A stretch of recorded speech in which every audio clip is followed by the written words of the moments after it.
Shall we do this? Let's make it really good for Bartlett. He likes to listen to it as audio podcast.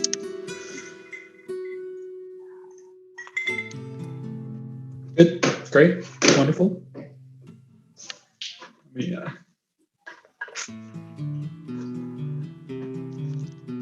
Dope.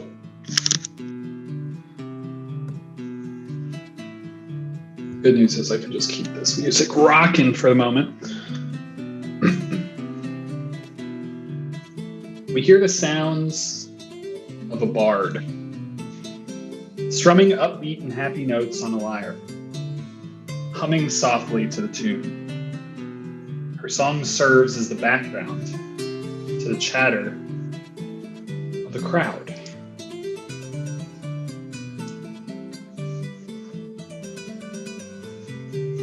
Dozens of polite conversations happening simultaneously, making it difficult to listen in on just one. As the camera focuses, we see an enormous long table, easily capable of seating 50 guests, busily being cleared of plates and silverware by servants clad all in white. The servants bob and weave their way through the guests, most of whom are standing around and back along the table, chatting in smaller groups. They're all dressed finely in simple yet elegant fashion, many of them with splashes of red or orange to accent their outfits, signifying their loyalty to the Keeper of Flame. We focus in on the chatter until we pick up a familiar voice engaged in conversation. Like I said earlier, my father personally made sure all the new recruits to his army were checked for their paladin potential. I saw the numbers myself when they first came in and asked him to double check, just because I knew you would not be happy with them. But sorry, we cannot conjure talent or aptitude from thin air. And you have my word, I will make contact with the Church of Sin in Greyforge to make sure they have the proper resources and can better evangelize among our younger generation, which will hopefully stir up any potential we may have missed. Good evening, and may you keep the eternal flame, Grand Prior. Anna slipped away from the general before he could retort. Grand Prior Ryan Polt was a good man, but utterly devoted to even the smallest operational details of the Paladins of Sin. Like how many new recruits Greyforge sent this year. Her father and Selrani were holding back some of those with potential to form their own small clique of paladins with oaths to Greyforge. They had been for years. But clearly, they had held back too many this time. She would make sure they passed more on next year to get the Grand Prior off her case. The Grand Prior was just a distraction, however, as Anna's eyes scanned the room. She had always enjoyed the new moon meals that the followers of Sin undertook each lunar cycle to celebrate Sin's steadfastness and loyalty. It broke up the dull monotony of her envoy job and allowed her to rub shoulders and gossip with the elite of Sintrell. There were much tamer events than the parties her cousin and uncle threw, but they suited Anna just fine. For 20 years, she had a seat at the pontiff's table for his new moon feast. At first, the honor was simply because of who she was and who she represented. But she liked to think that now she belonged here as much as anyone else. This was no ordinary feast, however. For now, she finally could see an opportunity to integrate herself even closer to the heart of power in Sintrell. She spotted her target and smiled. Excuse me. My, something to behold when a wolf shows her teeth. Anna nearly jumped out of her skin, silently cursing herself for not leaning her back against a wall so she could avoid this type of interaction. If nothing else, she should have smelled Ornal Ceres coming. You must look less like a predator hunting prey if you are going to snag the most eligible bachelor in the room. Saris was a middle-aged man, dressed in a fine white priest's garment, my goodness, adorned with more ornate gold pieces of flair than Anna thought proper. What did she know about being High Lictor? He was going bald rapidly, although no one had the guts to tell him to just give up the ghost and shave what little hair he had left off. And even the loose priest's garments could not hide his round shape, showing that he did not spare himself the finer things in life. Anna turned to face him, trying to keep the wolf's grin plastered on her face. She is in a fine long dress, one that is orange at the top, transitioning in color until it is black at the bottom, mimicking a sunset. Her pale skin looks clear and healthy, and is mostly free of tattoos, save for the same one of the Greyforge insignia. And, of note, is entirely free of scars. She smirks at the High Lictor, the highest advisory on the Pontiff, and retorts. Well, Saris, I didn't know you were putting yourself back on the market. I'll need to beat the other women back with a stick, I'm sure. His wife, who had inherited a fortune, died under tragic and suspicious circumstances 10 years ago, which left him the sole heir of the money. In his grief, Seraph had taken a public vow of celibacy to show his devotion to her and to Sin, something not uncommon to the priests of Sin, but by no means required. Anna had sniffed around, but had never been able to figure out how he did it, and kept his nose clean. Saris flashed her a predator's smile of his own, one that did not touch his hard eyes. He leaned in closer, as if to kiss her cheek. Anna would not give the man the dignity of shuddering. One warning for you. Osmir really believes in all this shit. He believes what he says, and says what he believes. I'm not sure you'll know what to do with a man like that. And with that, he slipped out of the conversation to go glad hand one of the church's biggest financiers. Anna did shudder when Saris was no longer looking at her. He just casually admitted that he didn't believe in what the city and the people of Centrel held most sacred. But if Anna would ever bring that up, it would be her word against his. And Saris was a dangerous man to cross. So if she ever had to move against him, she best not miss her mark. She turned back to her main focus of the evening, Osmir Freeman. He was engaging in a light conversation with two young women, one the daughter of one of the city's biggest merchants, the other the daughter of an important bishop of Sin. Osmir Freeman was the son of the Pontiff, head of the Church of Sin and leader of Centrel. When the Pontiff passed, those roles would be inherited by Osmir, and he was now single. He had shoulder-length brown hair, a thick brown beard that just started showing a splash of gray, with serious and penetrating eyes. He was a larger man, but still in good shape, barrel-chested and sturdy. He was being very polite with the two women, who were both laughing far too loudly for polite after-meal conversations. Anna saw him excuse himself and head out of the main hall, back towards the main chambers. Both women looked dejected, glared at each other, and then stalked off to see if their charms would work better on some other men, single or otherwise. They were not serious threats. Anna made utterly frivolous conversation for the next few minutes, then slipped out the main door herself. She had reviewed her notes extensively on Osmir when she found out the princeling would be returning home, no longer playing city defender with the paladins.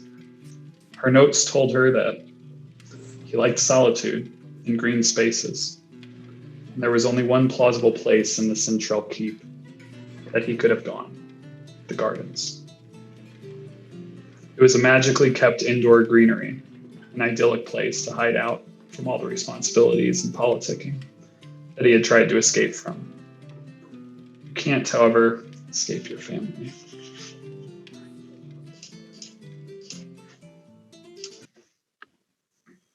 As expected, she found him on a bench in the greenery, lost in thought. He had not noticed her entering the room, so she sat down right beside him, startling him back to reality. He gave her a hard look. Why, Lestriana Rylinia, can a man not find a moment's peace from all those who wish to use him? Called it like you see it, Anna thought ruefully to herself. But she would not be deterred. This was far too important, her best chance in 20 years to get closer to the pontiff. Unlike the two witless women, however, Anna knew that he would not be receptive to advances tonight, and she could play the long game.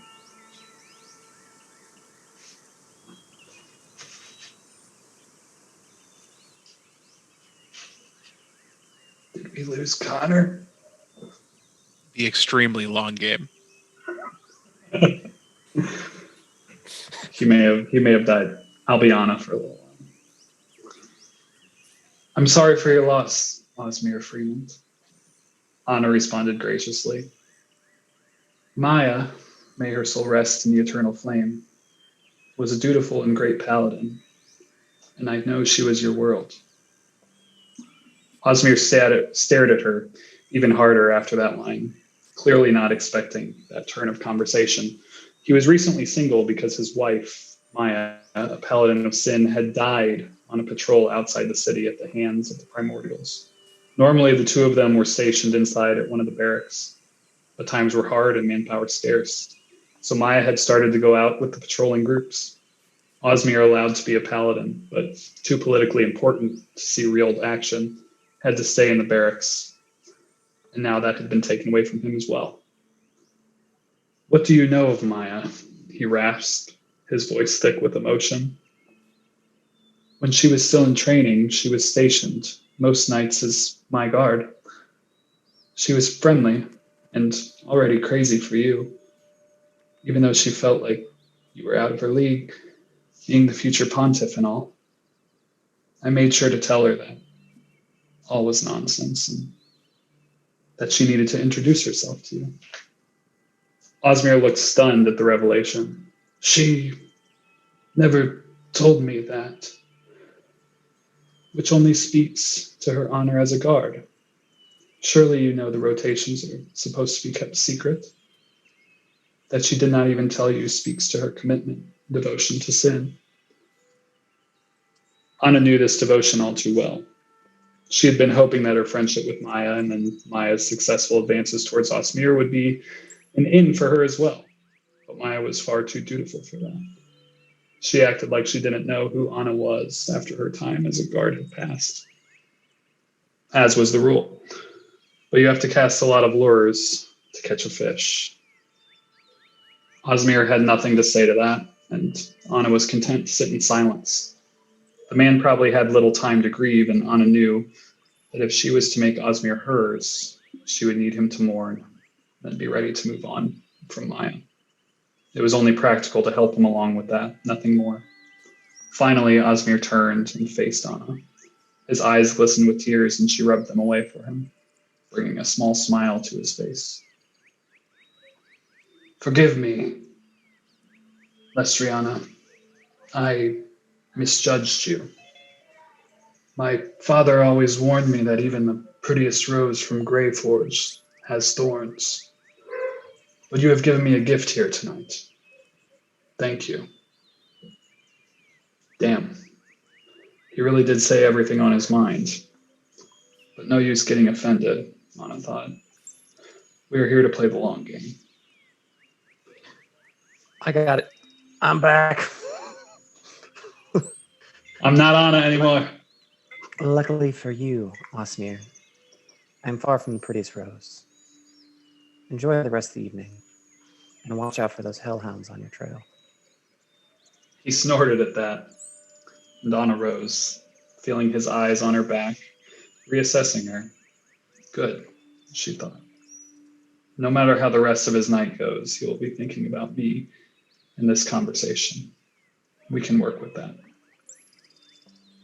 She left the room and slipped around a corner, curious to see where he went next, and what she could learn from it. And to her surprise, Osmir left the room a few minutes later, but headed the other direction. She followed him through the rest of the keep, donning her hooded coat, tucking away her bright red hair, which would give her away dead to rights. She saw him leave the keep, slipping a few coins in a guard's hand. Anna watched him leave, then grabbed a handful of coins from her coin pouch and shoved them in the guard's hands. Startled, he stared up at her. For my passage out of the keep, and for your complete silence that I was ever here. He nodded, choosing at that moment to turn around, walk the other way, whistling to himself. Anna cursed herself for wearing fashionable, over-practical shoes in the morning. She would leave a note for Syl when she got back, asking her to go fetch someone for a foot bath and massage in the room. She darted between mother effing Siri. Damn it. Siri lost my place. You bitch. You can tell I had a meltdown mid-writing. Michael's reading straight from the script. Freaking Siri killed me. She darted between crowds of people, hustling to keep up with Osmir. With his hooded cloak up, he looked like any other paladin of sin off duty, and no one gave the pontiff's heir a second glance because of it. As the minutes of cat and mouse dragged on, she realized Osmir was heading towards his old barracks. Did he just want to reminisce with his paladin friends? Did he already have another woman on the side? Anna frowned at that thought. She knew she would have lots of competition for Osmir, but hoped that he was still in mourning and not already on the rebound. You never knew with princelings, however, not even those that seemed pure. When they were close to the barracks, Osmir took a sharp turn and headed towards the seedier part of Centrel. While Centrel kept higher standards than any other city in the Vale, it was still a city. Anna didn't take Osmir for a heavy drinker, so him heading towards the taverns was a bit of a shock. And she nearly died of shock when she saw which tavern he chose. The lusty Maranthian Maid. Brothels were outlawed in Centrel, but it was an open secret that women were available for purchase at the lusty Maranthian. Had Osmir decided to drown his sorrows in cheap women, maybe blackmail would be a better option than courtship.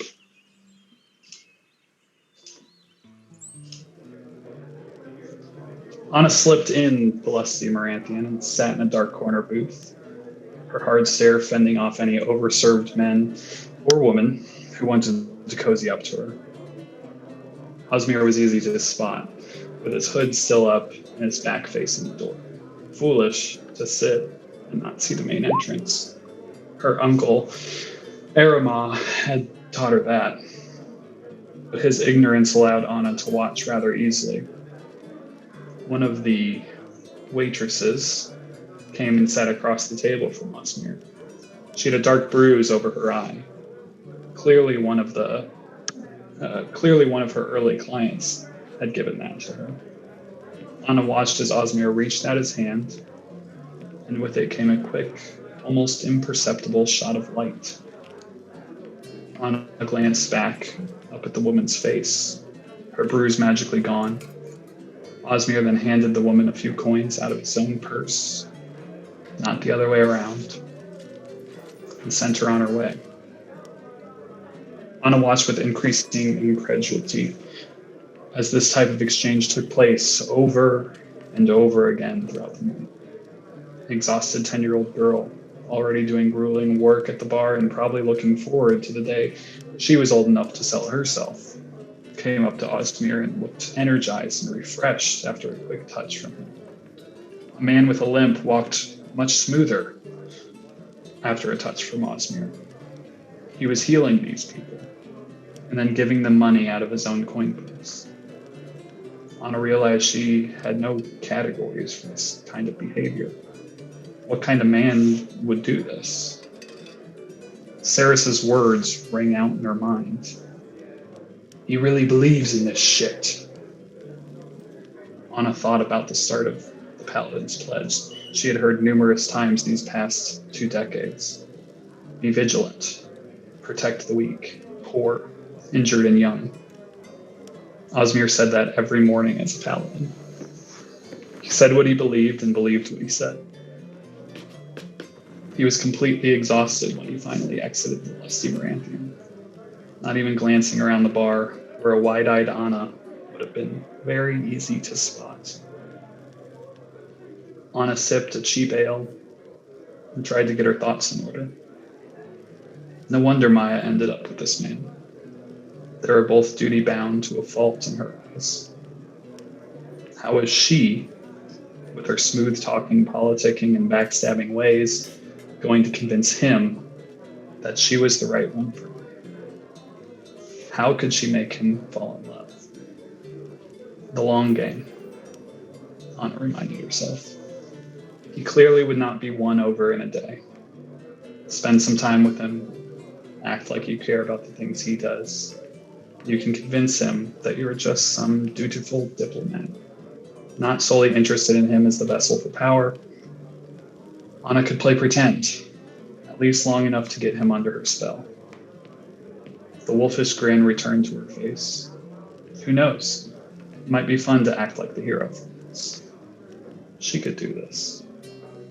She could capture Osmir's heart.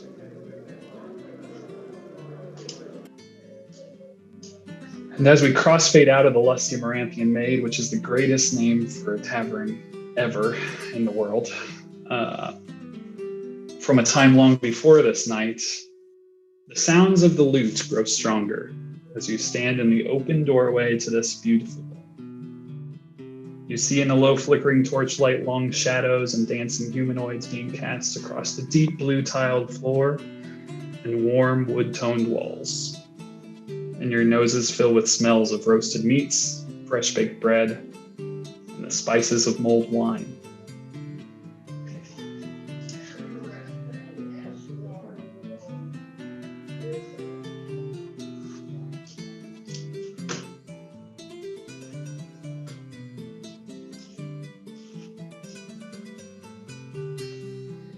As you each take in this rather unexpected scene, you begin to look over the figures you can see. Couples happily dancing to the music, many obscured by the flickering torchlight, only catching glimpses through the massive marble pillars. All the while, Anna's gaze is fixed on one dancer in particular, a sturdy-looking man with a brown beard, more silver around the edges than when we just saw him. But no doubt, it is the same Osmir, dancing in step with a woman in velvet robes of deep green to the northern end of the room. A tanned human in the garb of a Maranthian noble. Nearest the door, you enter and slows his dance with a dark-skinned woman wearing robes and vestments of the Centralian priestess, and turns to you with a friendly smile. Greetings, new friends. Welcome to our beautiful Hall of Good Tidings. Come in, please. Won't you join us for food, drink, and an evening of creating memories together? I am Armand, and my dancing partner here is the beautiful Isabel. And our small party has only just begun within the hour. How serendipitous your arrival is. There is still plenty of fun to be had. Please, the meats, bread, and wine are over there and there. He motions to the east and west corridors of the room. Still quite fresh. Join us on the dance floor once your bellies are full. I assure you, we're all quite friendly, and anyone would of course spare a song for the likes of any of you lovely folk. He then turns around, grasps Elizabeth's hand. They each give one another a playful bow, and they begin happily dancing together once more. All this time, you seem to be getting noticed by the other dancers in the room that can see the door, catching small smiles and waves here and there. You note that a few of them seem to stop and walk over towards one of the tables on the far side of the room, maybe taking a break. all this time, the song continues to play, accompanied by the laughter and merriment of the party guests throughout the room. What you do? Also bottle cap, obviously. I can't wait for the prequel spin-off romance novel that's bound to happen. So we're gonna make so much money. It's gonna be all your titled. audiences. It's gonna be titled "The Lusty Maranthian," right? Oh man, That's I about died when I read that. Oh my god, so good, so good. But anyway, this is what you see before you. I don't know what you can see on the map exactly, but it's this room. And Xerxes, Kat, and Arthur magically appear. They've been following you this whole time and definitely took part in the fight. fought bravely too. Fought so bravely and didn't waste any ammunition. It was very impressive.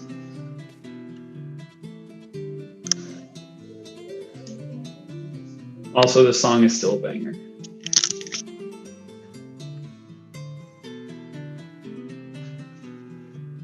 You just shut the doors? Cool. That'd be probably the smarter move, but let's be real. So I'm not going to be moving all these little tokens as we speak, but they are all just kind of like within 5 feet of where they are, just kind of dancing in a like happy dance. Can the sandbox do it? What's that? Can the sandbox make them do that? That would be awesome.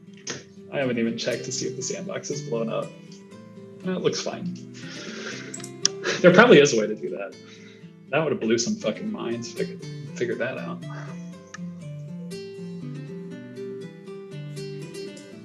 And quick clarification, these are not like other doors or hallways. This is just a little alcove by this door. Yeah, it just seems like a small like landing. Yep, Like yep. before the door. Yeah, like somewhere where the doors can open all the way out. Yep, I gotcha. Yeah.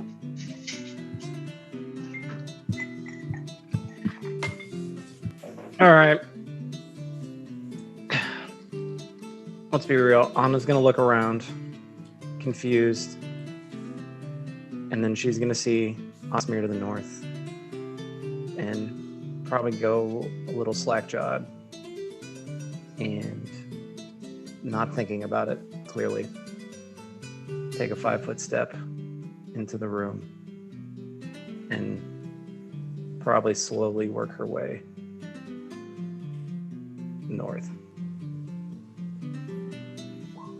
What's everyone else up to? You see as Anna kind of like just seems taken by something and starts walking into the room. Wait, where are you going? And she's gone. Okay.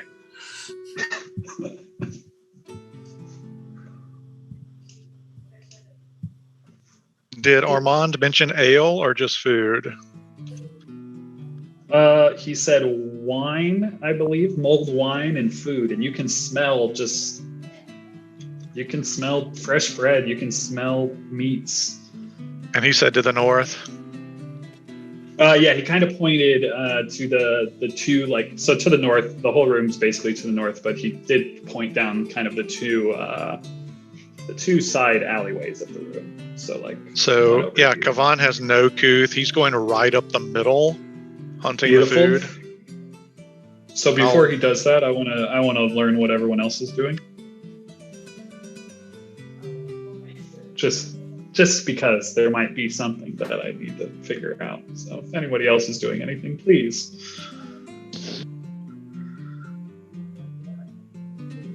I think at least step into the room. if Steven is the only person who is going to stay in the hallway, he will step in.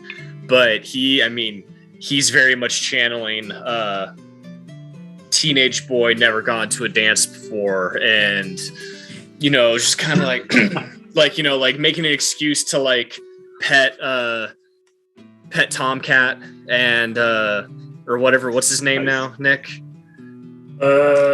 I'm willing to rename him Cat Mahomes. See how he does tonight? Yeah. Yeah, I don't care. But, like, just, make an excuse to do that, like, real slow, just kind of, like, leaning in, but the body's still out there. But like I said, if he's the only one in the hallway, he will not be the only one in the hallway. Sarah is also kind of walking up. She hasn't necessarily seen Osmir, wouldn't know what he looked like probably anyway, so she's just kind of following your all's lead and kind of walking behind you. So she's still in the hall, it seems. Sarah, do you recognize any of these people? Let's have Sarah have the first roll of the night. As you ask her that, as Kavan walks into the room, down the dead center. Sarah does have a +5 perception, so that's pretty dope. Nice. So there are people in this room? I just didn't even know. There are people? This is a room? No, yeah, she doesn't. She seems, as you say that, she kind of starts squinting around, seeing if she can get a better look. She's like, I don't see anyone that I recognize. And as Kavan kind of walks around, getting exactly right there, on his path that he took to head to the food, Kavan,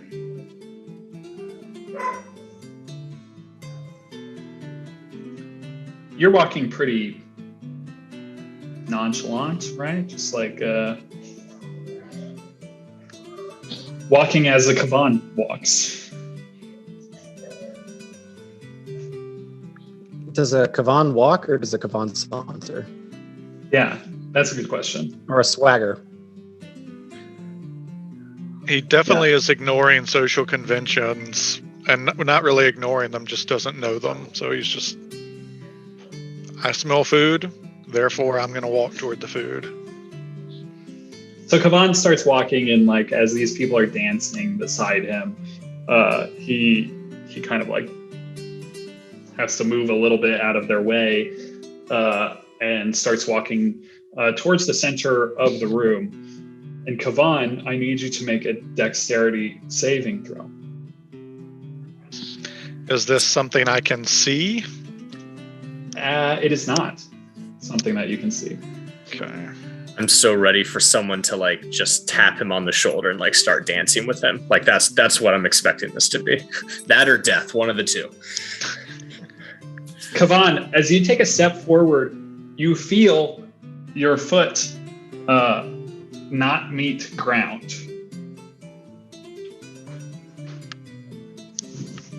And you catch yourself before you literally feel like if stepping one more foot forward, you would have fallen, even though you see floor before you, and you find yourself here.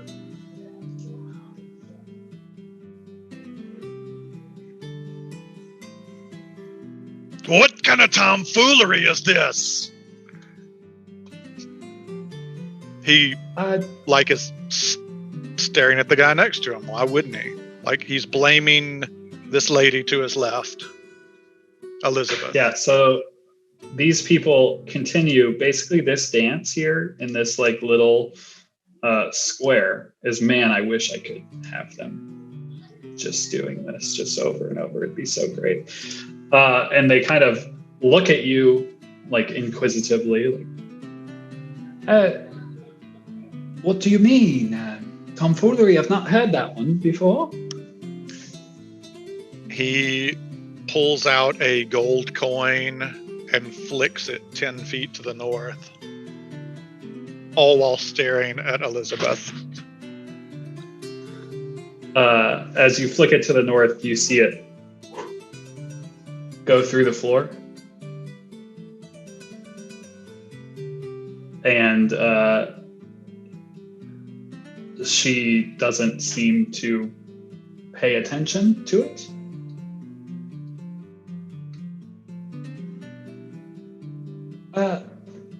Excuse me, are you trying to cut in? Or? Who is in charge here? In charge is a term. It's just a party, my friend. Many times when the music is playing, I guess the maestro is in charge. Depends how you look at things. Who's paying the musician? It is not me. I don't know. I was just invited, friend. Whose name was on the invitation?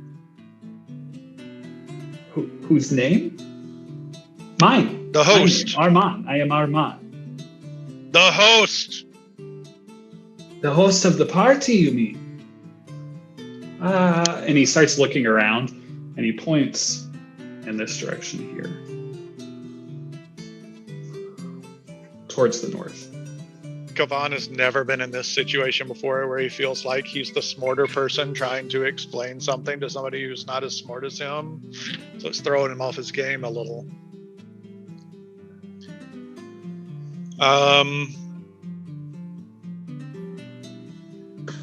Okay.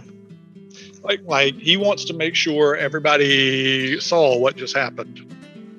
The group. Yeah, the group may have, but while that's going on, Anna's definitely been going this direction. So, Anna, if you would stop right there. Oh man, this room is so fun, guys. I'm just having the time of my life. As you're kind of maybe paying attention to Kavan interacting with this lady and gentleman, I need you to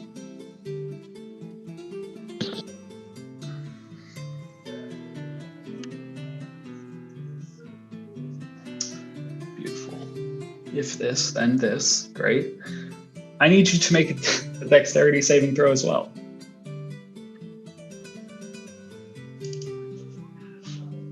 A 28. Anna, as you're kind of walking, your head turned, maybe looking at this conversation with Kavan, you feel like you're running into something.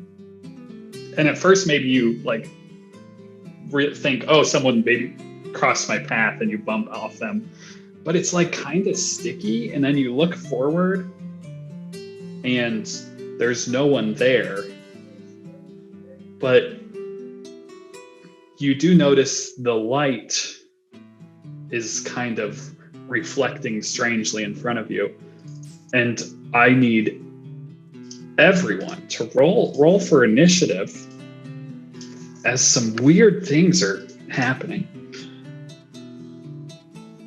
And I'm just so excited about it. I'm sure it's good that I rolled a 2 on my sheet. That won't be a problem. Seems fine. Totally fine. Oh, Sarah, there you go. Solid.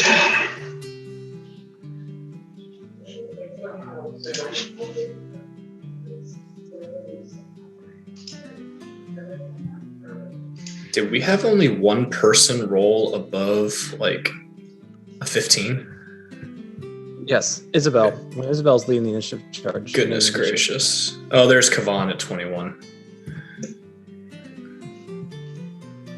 Oh, but Kavan's got disadvantage. Great. He's got advantage. Oh, nice.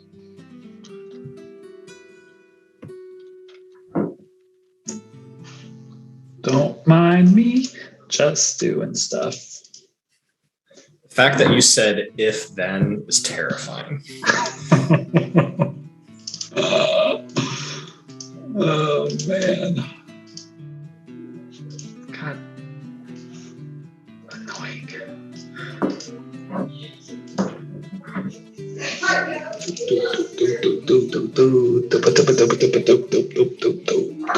Oh, better than I thought.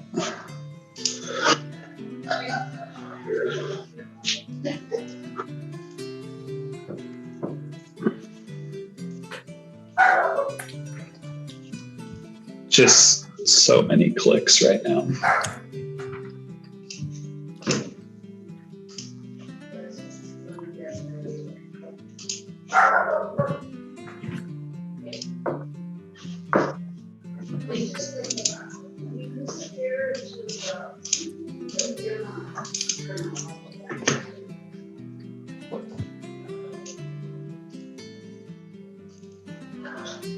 Wow. Okay. I think I'm good.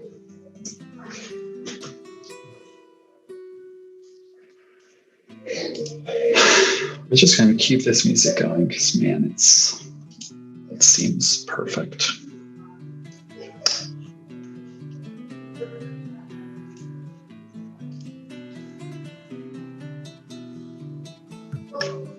Did you see Kavan's advantage roll, Michael?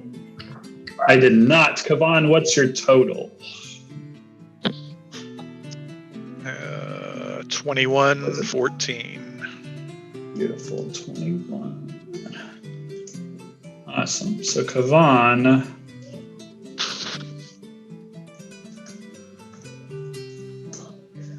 you will start us off.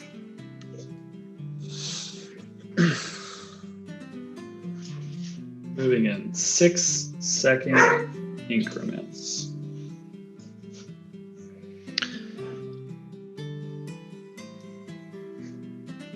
Kavan will say, "You said I could cut in," and is going to grab Elizabeth's hand to see if it is a hand or if she's a ghost. Love it. Walking on something he can't walk on. For reasons, I'll put Elizabeth on there for you. As they're just dancing around in circles. Yeah, make a dexterity roll. Just do straight dex. You can do an attack that uses dex, whatever you want. Just a dexterity-based roll. Well, if it's what I want. Athletics to quote unquote grapple. That would be fine as well.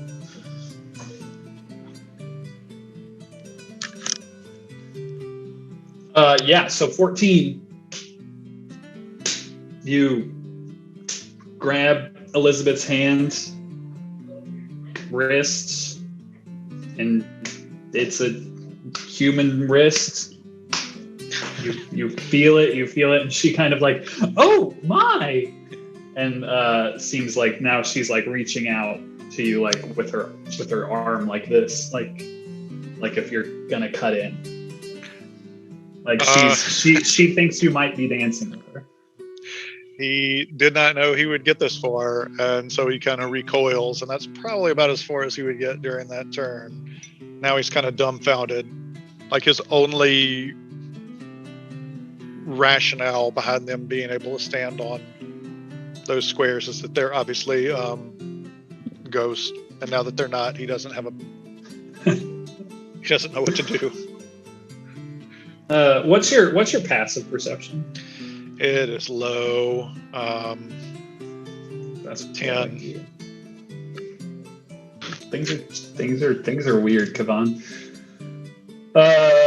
Beautiful.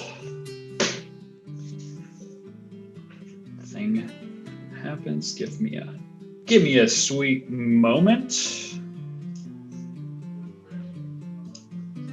He kind of backs up there as you're cutting in.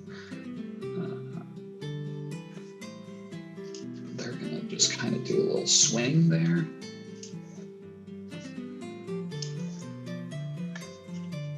These folks move there. These folks swing there. These folks swing there. And these folks swing there.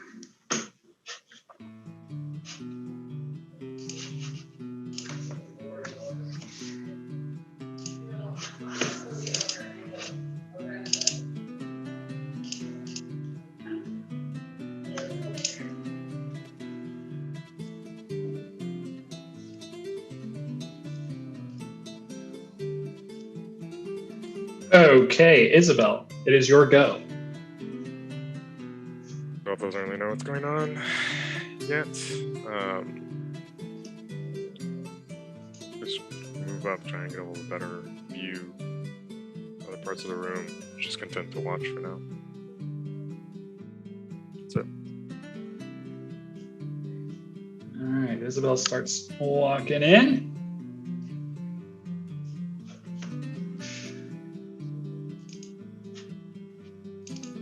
Weird things happening.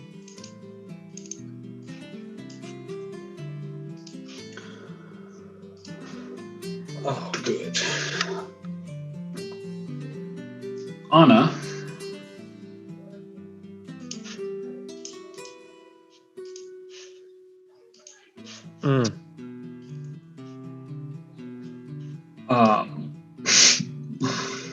Before you, as you're seeing this kind of like glistening light kind of refract through this thing that you just bumped into, you start to like see a better picture of this thing, and you catch the corners that are glistening, and it takes a very slow step forward. And I need you to make a dexterity saving throw.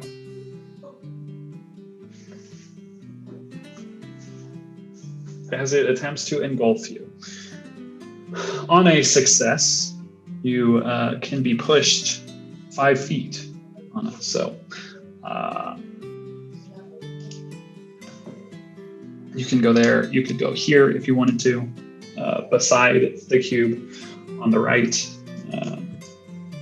Can I go there? Maybe. Back or to the side? So no, since the walls are there, you wouldn't be able to go there. So there. Yeah, that would be fine. And that is the gelatinous cube's turn. Steven, it is your turn. Man, dances are the worst, y'all. Like as Isabel walks into the room, and I know that on the map I can see, but I'd like to just roll a perception check because I think the level that Steven is not excited about this sort of social environment. Oh yeah, absolutely. Yeah, and probably would have been focused more on Kavan. Well, I guess. Yeah, as you kind of take in the room, you see Anna's kind of quick movement and roll to the side, and that maybe catches you off guard, maybe thinking at first she might be joining a breakdancing circle. And then you catch a glimpse of what she kind of dodged out of the way of, and you do see this big cube of almost clear jelly that seemed to be moving almost on top of her.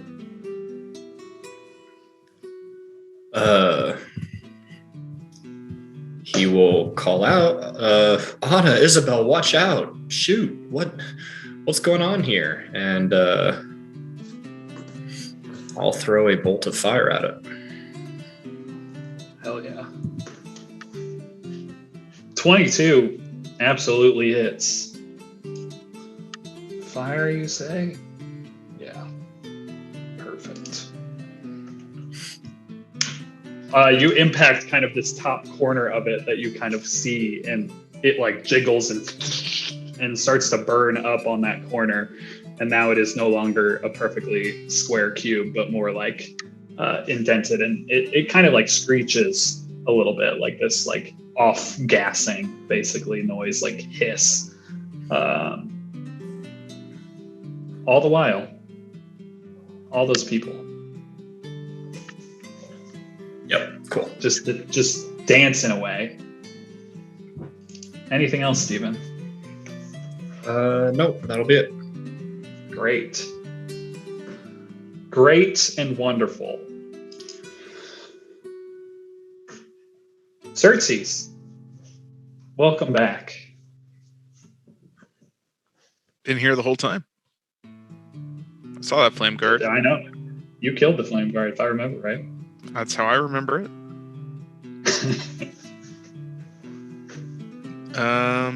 All right, so he's going to step up right here. and he's going to say, "Hey, pal, I hate to break it to you, but your party sucks." And he's going to shoot the cube. Love it. That will hit the cube. That will hit the cube. You see as the bullet goes into it, it leaves like a streak of jelly hole, basically. Makes it a little more easy to see, actually. Did it seem like it hurt it? Yes, it did seem like it hurted it. It hurted it. I mean, magical piercing usually hurts everything, but it is literally jelly, so. It did. It hissed and off-gassed a little bit. Like that. 18 will also hit. Let's play Guess That AC. Anything else, Xerxes? No, sir. Beautiful. Some things get to happen. So that's fun. That's fun.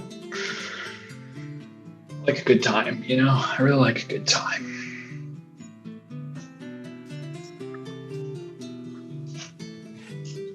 Kavan. As Elizabeth tries to dance with you.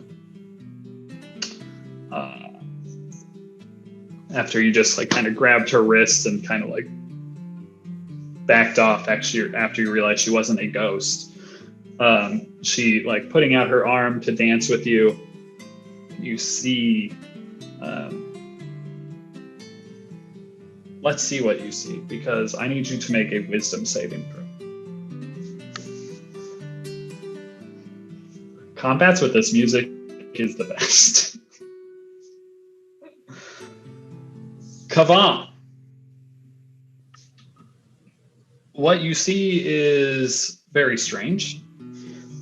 Because as she kind of like reaches out to dance with you, smiling, her face kind of like almost goes a little transparent and reddish. And you almost see like more faces within her face, like skull-like faces. And then it all goes back to normal. And you take some damage. Advanced dice roll damage, actually. This is when it's really fun to be at the table. You gather like 15 dice. Yeah. Beautiful. 54 points of psychic damage. Kavan. And Kavan, you become something known as memory drained.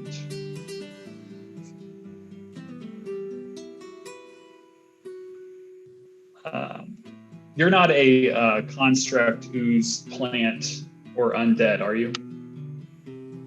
No. Okay. You don't automatically succeed. But I like that you can't take that for granted. Kavan, while memory drained, the target must roll a d4 and subtract the number rolled from any ability check or attack roll that it makes. So essentially you are baned. But I do remember what just happened to me. You remember that moment. But there might be a few other moments in your life that you've forgotten. Who knows what they are, but they might be gone now. It's a pretty good shot. That will be a blessing and not a curse for Kavan. Yeah, there's a good chance. Amazing. That's what it does. Oh, never mind. That's not all it does. Wow, that's not all it does. That might be all it does at the moment. Actually.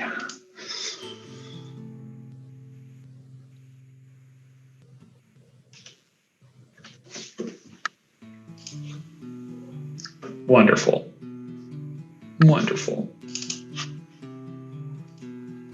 Arthur, it is your turn now. Cool. Does Arthur see Kavan react in a negative manner when he touches Das Woman? So there is no, you can roll a perception check if you want. Yay. Because there's actually no physical contact that happens. You I thought from he your touched her angle, wrist. He did, but then he kind of let go, and then something happened afterward. Arthur, you too see this kind of like weird shimmering of this kind of reddish light glistening in her face. It's a very, it's like her face almost went transparent for a moment there. And Kavan kind of shuddered afterwards, probably fairly violently, I'd say. Maybe a little blood came out of his nose. And from your position, yeah, you saw. Get up with fire! Couple questions. Yeah, I would love to hear them. My questions have been answered. All my stats are full, so we must have had a long rest. Yes. 2 sessions ago, and that's why I refilled them. And did you do your level 11 level up? Oh, yeah. We rolled hit die. I remember that. It's all coming back. The memory train hasn't affected me. It's all coming back. I don't really think I get anything other than I think you already leveled up. Yeah, more third level spells. Other than that, I get nothing. Alright. I will bonus cast Hunter's Mark on her at the first level. On who? Sorry, just wanted to. On her. Nice. She is one. I will see how this goes. Pew pew. 30, you say? 32. Yeah, that'll hit. Beautiful. Yeah, that'll hit and impact in this woman. Nice. Just doing some stuff. Okay. As it hits, you see like blood, like start showing in her cloth, like whatever she's wearing, her robes, her priestess robes, and she like. Blood? No, it is red blood, and she looks at you with a horrified face, like so much pain and horrified. Well, then I'm going for her face next. Love it. Ooh. 18, you say? That hits? Nice. Pop, pop. The second one goes right into her fucking head, just straight in, and she looks absolutely brutalized by this, and falls backwards onto the floor. Does it look like she's done, or okay? Yeah, I mean she appears just dead on the floor there. Shoot another one just to be sure.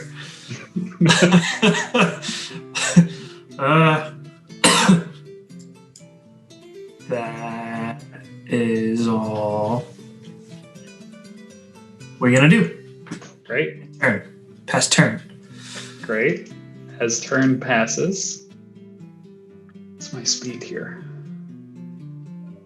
Let me tell you, gelatinous cubes, very slow creatures. 10. Ooh, but not too slow. Because it kind of lurches its way forward from its glistening state and attempts to engulf Kavan, and I need a dexterity saving throw. Now, I can see that one, I hope. Or it's sneaking up from behind me. Maybe I can't. It actually does beat your passive perception, Kavan. So you cannot see it until it is too late. But an 18 is fine. You, my friend, are able to move as it tries to engulf you. You can move one space pushed, so basically anywhere back as it moves into this region here. Beautiful. And it engulfs the camera rock. And that is its turn. Anna, it is your go.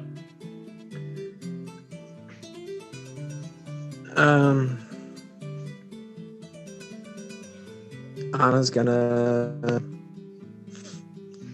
swing twice at the cube.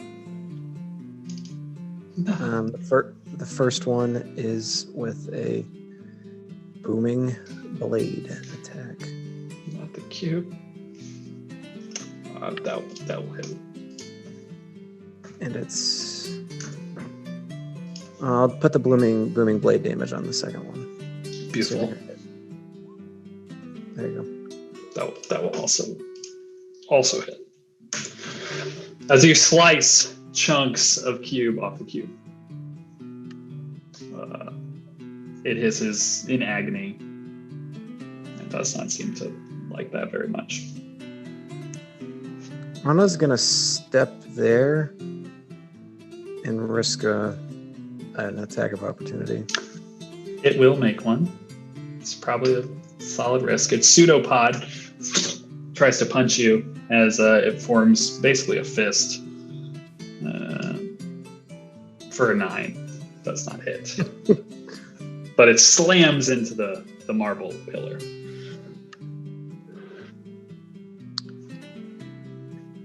And Anna would like to do a perception check to the north.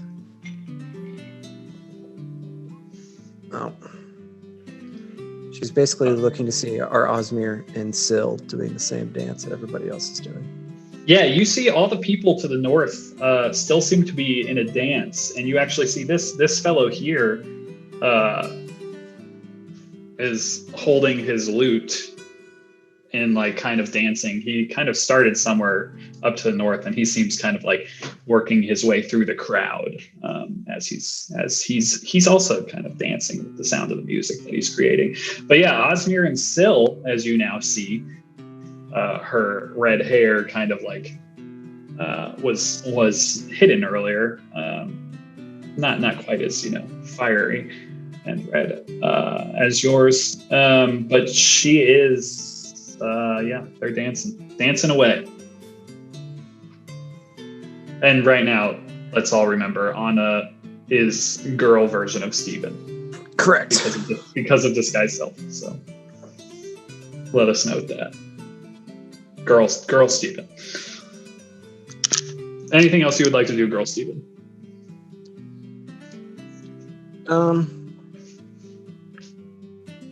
She'll call out and say, the Pied Piper of this dance is maybe to the north. Try to just get people's attention to the guy playing the lute.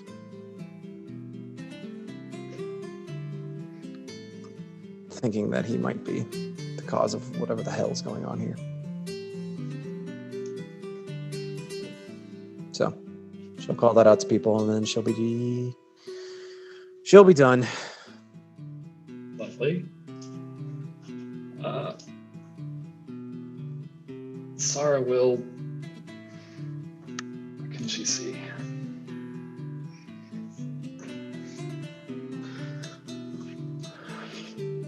Sarah will try to put 2 into the cube that attacked Anna. Maybe she'll try to prosthetic charge the cube. Seems more fun. Fucker. Nate, you've got to work on this prosthetic charge when we've got some downtime. Or rip it off, or just to confirm. Rip it off her body. She does not confirm. But she does. She doesn't expect Isabel to be right there as she walks into the room and blasts it into the air above, and it hits the ceiling, just scattering dust and debris everywhere. And she looks around just sheepishly, as if she's very sorry. I do think I made it when we were like level 5, so you know. And she backs kind of this way to see if she can see better into the room. It's poor Sarah for you, trying her best. Just trying her best. And bottom of the order.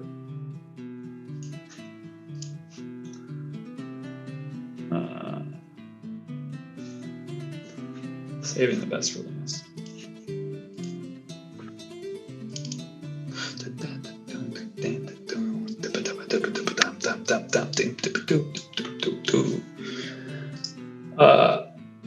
Steven, you hear an impact behind you. No, it is not Saru in the hall, but just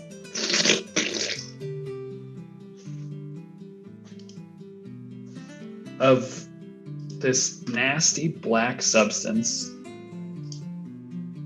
I love the token because it's literally eating an orc in the token. Can that be, or a troll? Can that be or canon?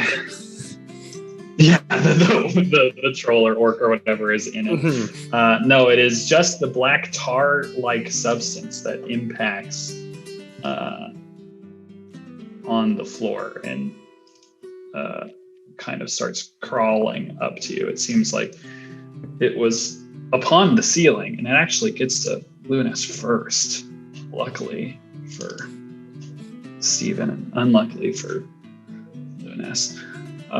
It attempts to pseudopod the poor bird with a 20 to hit on the bird. Yeah, the bird dissolves in a puff of goop. But that is all it's got. And then it is Kavan's turn. So I am not sure how smart Kavan would play this. So we're going to say 1 to 33, he does the smart thing. 33 to 66, a slightly smart thing. And then 67 up, we'll do a dumb thing. I love it. All right. Bonus action, Rage.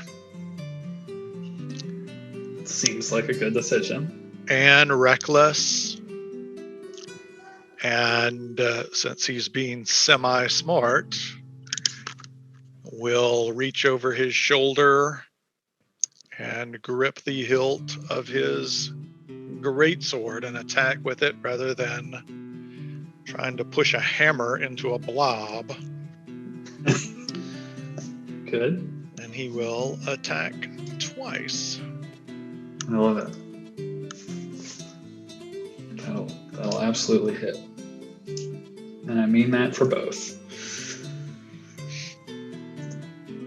Okay. That's on the blob, by the way, not the dead body. I presumed the blob, but good looking out. As you slice through the blob, you start to shave those corners off, much like is being done to the first.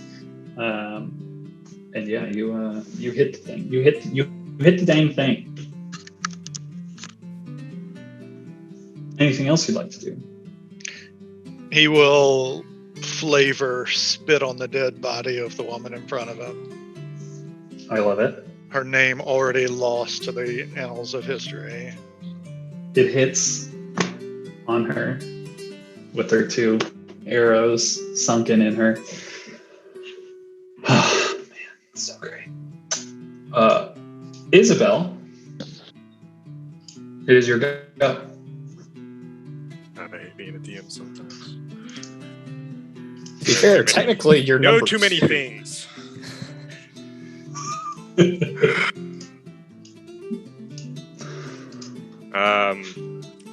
I think the obvious thing is just to attack the thing in front of me with a cantrip.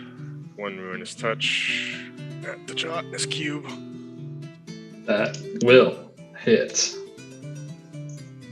The cube that you see as the necrotic starts blackening through it, and it is shrinking rapidly. It is still holding together, but only just.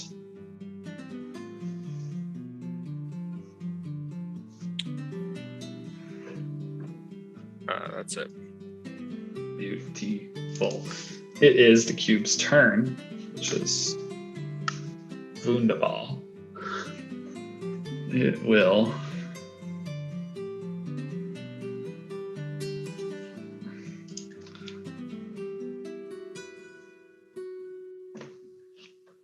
try to engulf Anna and explode. Yeah, it has an intelligence of literally 1. As it moves, it just and the walls, everything just gets covered in jelly. It is like throwing a literal thing of jelly in the microwave or something, or what I assume would happen if you threw a piece of Jello in the microwave. I don't know. It explodes just everywhere. It's wonderful. And Steven, it's your turn. That was worth it for the, the moving blade alone. Just amazing. Definitely. Absolutely. Yeah, the visual on that. Just Jello everywhere. So I've never been to a party before. They're not all like this, right? And I would like first, actually, I guess, can I do a check? Do I know anything about this ooze that's coming towards me, or is it just a big ooze eating an orc? Yeah, roll a ooze check. Arcana, probably. I feel like maybe Arcana. I'd take religion. I'd take anything. Your choice. 12. You do actually recognize it. You've heard tell of these black puddings. They are in the ooze family. You know they are they got this thing. They got this thing that when a black pudding is subjected to lightning or slashing damage, it splits into more puddings. You know that. Just can't pick the right spells. That's. I mean, that totally justifies the roll, because I was literally about to supercharge a lightning bolt at it, and so that's very good. I don't think you could have. You probably couldn't have failed that. Good. With how low the black pudding CR is in comparison. But it's possible. Yeah, never. Anything's possible. All right, then with that knowledge, man, I don't like that either. And Saru just turns and walks away from everyone. He's like, bye. That checks for sure. Not my kind of party. Bye. I would like it to make a Constitution saving throw. Black pudding. Let's see what we got. No, it's not. Could be better, but could be worse. Rocks, baby. Let's go. Oh, all right. And so, Steven shapes his hands, and all of a sudden, the ground beneath it kind of like starts spinning, and he exudes, goodness gracious, terrible damage. Pulse wave at it at the 4th level. So 19 points of damage. More importantly, because it failed the save, it gets pushed 15 feet away from me. Nice. Boom. You see it trying to hold on with its. Yeah. I'm imagining like a hair dryer sort of situation of just the hands are pointed at it and it's slowly getting pushed back. It's very gross. Steven with that, we'll now step into the room and kind of just say to Xerxes and Nara, this party sucks. Parties suck. And that's my turn. Xerxes, it is your go.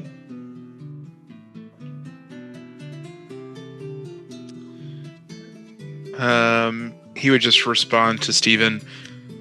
I mean, this one certainly does. I told this guy, he didn't seem to care. And shoot twice at the one attacking Kavan. Love it.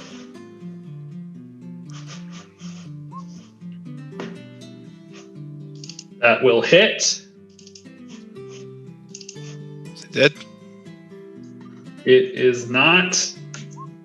Is it dead now? It is not. Well, I tried. The power of the cube. It does look like it's having a hard time holding its shape together. Anything else, Xerxes? No, sir. Beautiful. For something happens.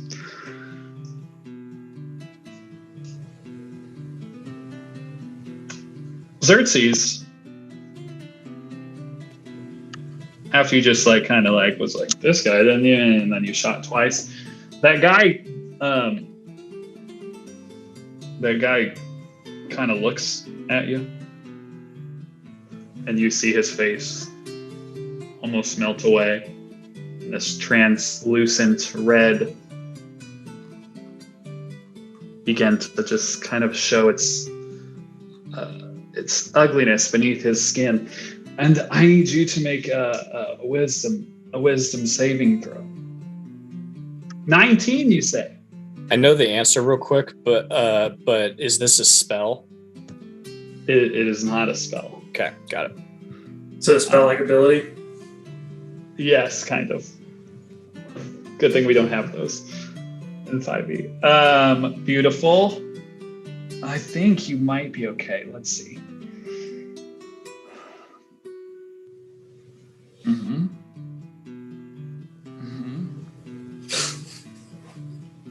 Yeah, you're chill, bro. You're chill. You're so chill. And then his face goes back to normal after that. And he kind of just looks at you quizzically, like, what do you mean this guy doesn't care? Kind of look. And that's all that happens. Arthur, what's your passive perception? I think 16. Yeah, 16. Yeah, so Arthur, as you kind of like see this happen again, you kind of like have a better view of it, of his face like going that translucent color. There is something else that kind of like catches your eye, and it's kind of odd. In tow from this gentleman here, like where his heel meets the floor, there is this like very thin, almost imperceptible like cable, but the cable is translucent and kind of looks like it's made of like ooze or jelly, and it's just like kind of comes off his heel. I'll just give you a little like it kind of goes like this, and then just disappears right there, where it seems to just go into the floor, just like over the edge and into the floor. And as you see that,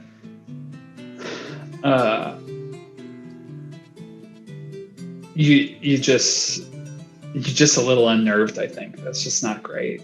It's not great, dog. But you do you now. It's your turn now, and I'm very excited to just sit here and enjoy myself. I'm having a great time. It's mostly because of the song. I hate that you guys are having, struggles or whatever.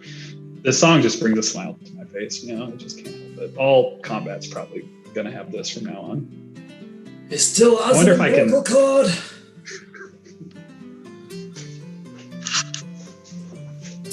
No comment. Bonus action, switch. The hunter's mark to this bro. Yeah, so interesting thing happens as you think about that and do that. I feel like you kind of have like some connection to the natural environment, and your hunter's mark is like your preternatural like senses, right? Like, Alright. you feel like you're already marking them. And as you think about that, you're like, I kind of already got all these people kind of pegged in this room. Didn't know it was that kind of party. It is. Sounds like that was the only response Michael could make.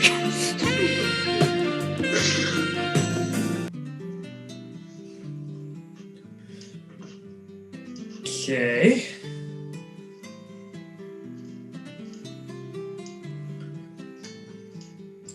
I've never marked so many people.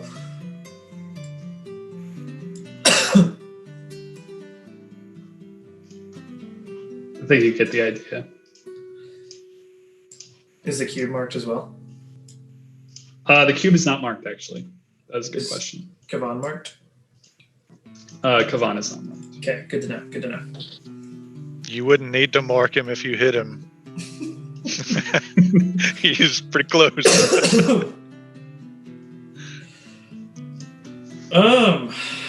Boy, oh boy.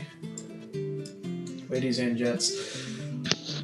Arthur will take a first shot at the gelatinous cube. Love it. The unmarked one. I like that. Yeah.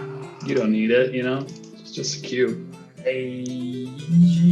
Boy, oh Just boy, don't- what do I do, what do I just do, don't what crit- do I do? just don't crit I fail. know, I know, Just I know, don't crit I know, fail. I know, I know. That'll hit. That'll hit the cube. And it's still up. Still jiggling towards Kavan. Brother. Second shot. That will hit and kill the cube. Dope. Which doesn't explode as excitingly as it did before. Just kind of slotches over and makes the floor, glisten or whatever. Boy. Oh boy. Arthur will call out, relaying the information that there seems to be some interconnectedness between these creatures. I didn't know what it is. And that's all he's got. Great. Anna. Sure go. When Arthur calls it out, can Anna sort of like and mentions that there's like that sort of cable, for lack of a better term? Anna wants to look over, and could you see it on Osmir and Syl?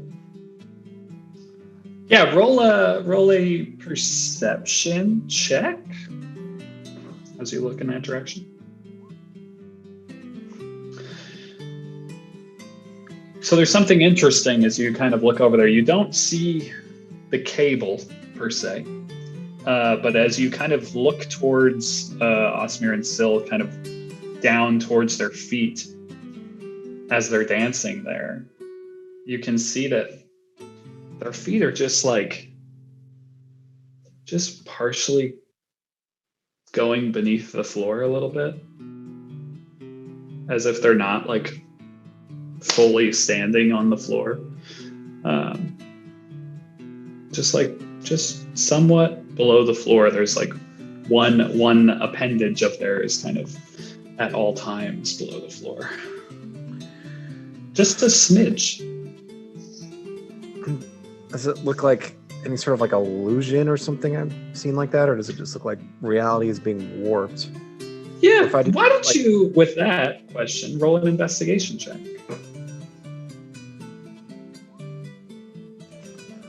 Anna, as you're like witnessing this and like really thinking about it, the room begins to look a little different to your eye. Much like when you looked at the non-Tower of Gray and you saw it kind of doubled behind the illusion, this illusion slowly starts slipping away. And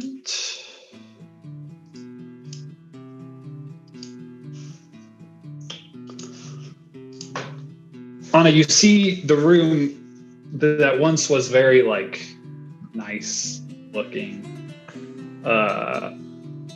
covered in this marble floor. The floor just looks more decrepit and old. The pillars are crumbly, the marble very rough. The ceiling kind of hanging in some locations, and the walls that were wooden are just like this bare, cracked, dark wall. And you see this massive pool where the floor once was in the center of the room, and it just looks kind of like thick and gelatinous, for lack of a better term, and just kind of green.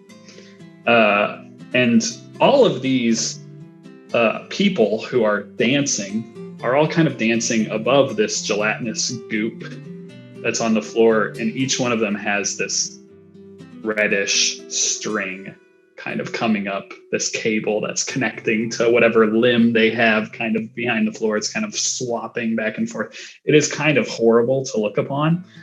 And there is this bulge at one portion of the floor, just this ungodly bulge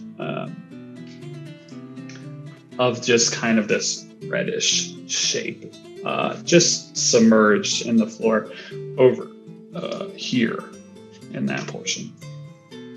And I'll shift click this because it is an awesome token.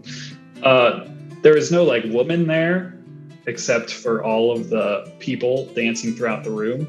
But there is this kind of bulging shape with all these like faces and skull-like pseudopods, and it seems just submerged up there. Super cool art. Yeah, it's horrifying. And we'll take our 8:30 break before Anna makes her turn. Ugh. And just keep listening. Just keep listening to the song. It's so good. I'll see y'all shortly. Shall we return to Anna's turn? We shall. What kind of check would you like to see if she recognizes the creature?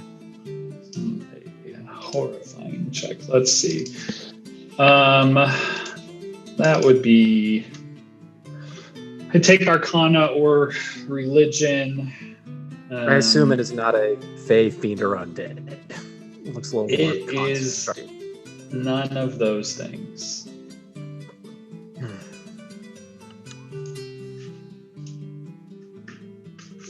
You say.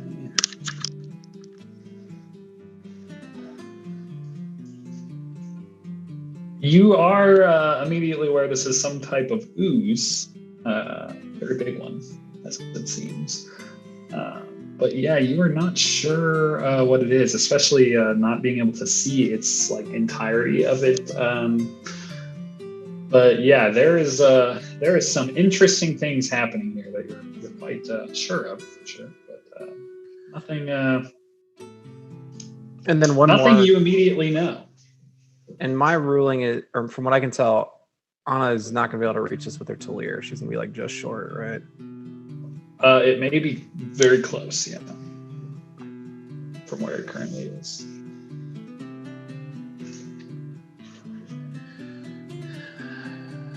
I guess Anna's going to see if it's going to move. Let's see. So Anna's going to go. She's going to call out and say, "The ooze is to the north. The thing projecting. Look for the illusion."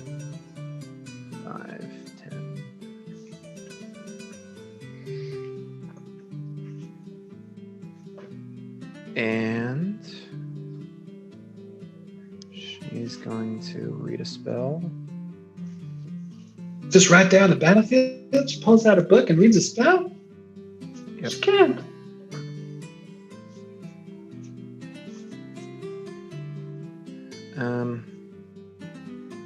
She's gonna go there and use green flame blade. So if she hits on the first attack, another blade will hit the second one, the 5 feet. So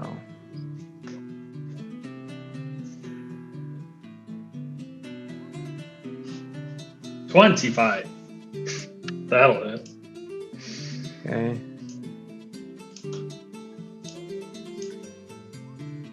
And that's what hits the adjacent creature.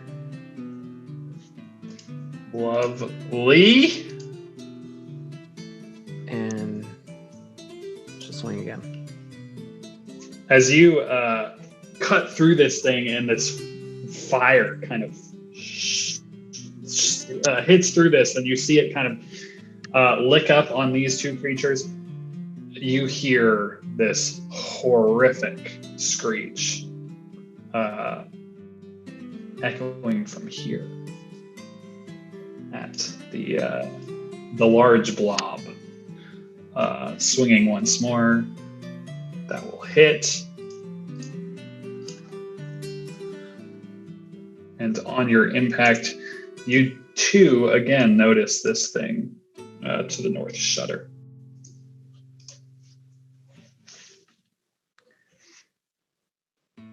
Anna will call it, hit it with fire! And that'll be your turn. Beautiful. Thank you Sarah. so much, Michael. Sarah will be like, fuck yeah, and try to reload. She doesn't. She will try to. She does not see the creature. She does not see past the illusion, as Anna called it. And she will try to hit this gent. Hey, Michael. Yeah.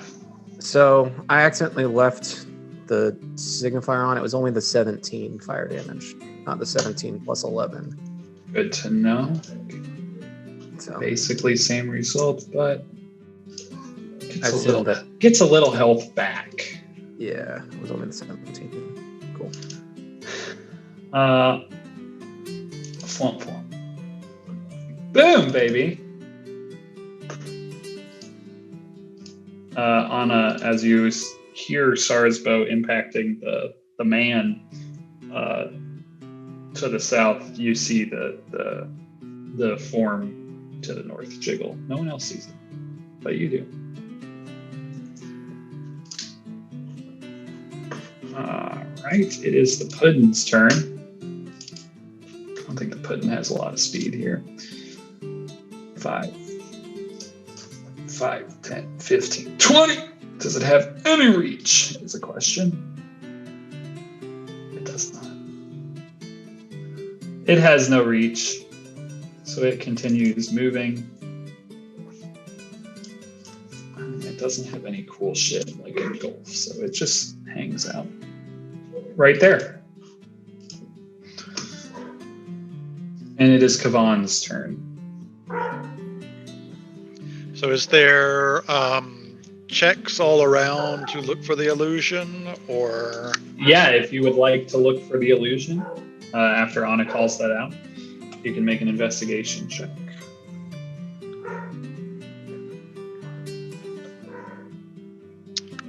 -4, it seems. So that's fun. Oh, it's fun. It almost like it rolls your minus there with it. I just have to make it look like a minus. My brain. With a 14, you are unable to spot this illusion that Anna is talking about. The room to you seems exactly as it has this whole time. Well, Kavan.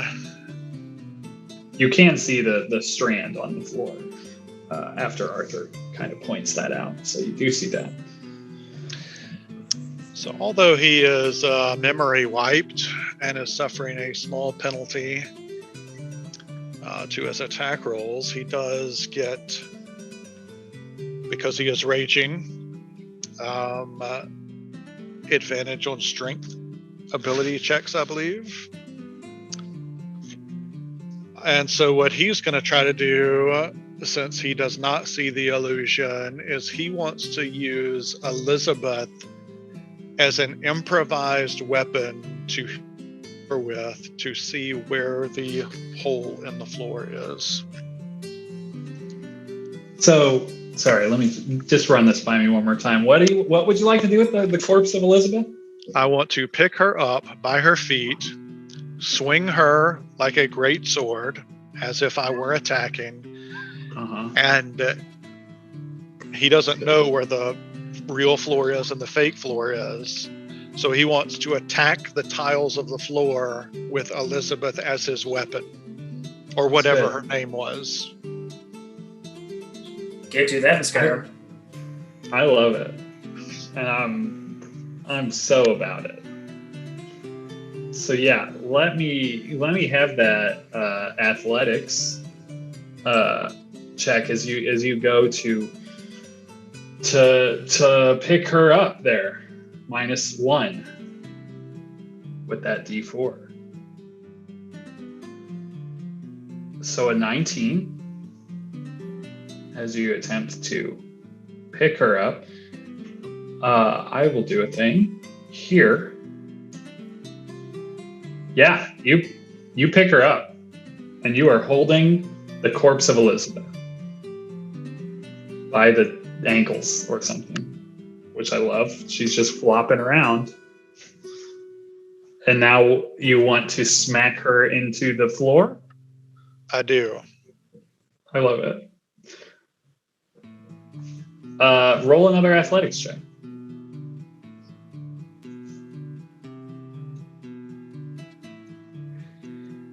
-4, great. 20, great. Or 20, yep, 20, great. As you go to slam her down into the floor, her body kind of stays there, and that's when you see this strand of red goo going down from her into the floor where she's kind of standing. And her body just kind of stays there in the air. And her head kind of tilts and looks towards you. What else would you like to do? I don't know if I can do anything. If that was not an attack, I don't get a double attack.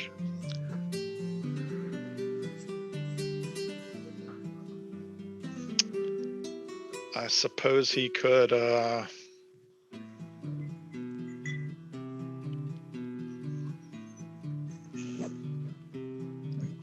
not look at her face.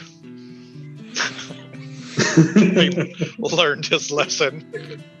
Keep a strong glance at her ankles, as a gentleman should. As a gentleman should. As only a gentleman should. Her ankles that are at eye level, basically. As the strand just kind of goes down into the goo below. And she just kind of floats there at a weird angle. Her head tilted towards you. Yeah, that's all he can do. I don't think horrific is what it is. Isabel. And Isabel make the check to see investigation. Yeah. Investigation, and oh boy. Something weird is up, obviously, as there's a basically floating woman over there. You can see these strands, but yeah, the magic of the illusion seems to be really holding tough in your mind. There's too much to focus on for old Isabel at the moment to see through the illusion. So with like psychic damage and Kavan, that's not like necessarily noticeable. Right. I mean, there may or may not be blood coming out of his nose. But does blood out of the nose look like 3/4 of your hit points? Well, bloodied is a thing for a reason. Yeah. From the beginning. So if he is bloodied, you are able to note it. So he doesn't look his full self. That's for sure. As far as you can tell, you can tell he's hurt. But that's up to you.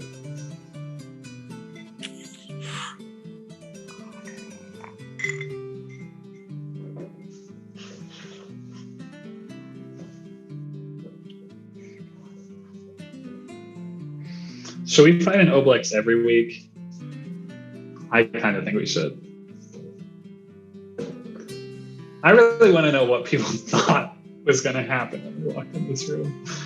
Those are stories that I'm very interested in. I had no idea. I knew it could go 7 different ways. It wasn't that, that's for sure. I knew what it was as soon as the face flicker. You said the face flicker thing? Yeah. I was like, Yeah. fuck. I know you messaged me. I saw it later after you messaged it. I was like, oh, Golf knows. So good. Isabel will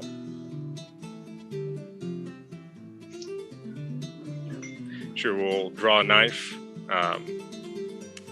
cut herself, and flick some blood Kavan's way,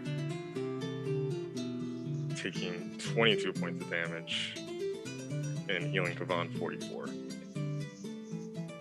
Solid.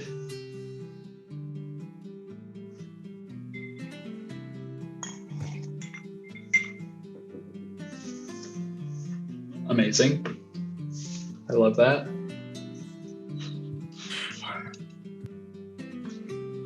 Anything else, Isabel? She'll take a 5-foot step back. Draw the ire of the old ooze boy, or pudding boy, whatever he is. Pudding. All right, here comes a pseudopod. 19 to hit. Not a hit. As this acidic blob of black goo reaches out towards you. Steve-O. We'll play with fire and ask it to make another Constitution saving throw. The pud next to you? Yeah, the pudding. The pud. Con.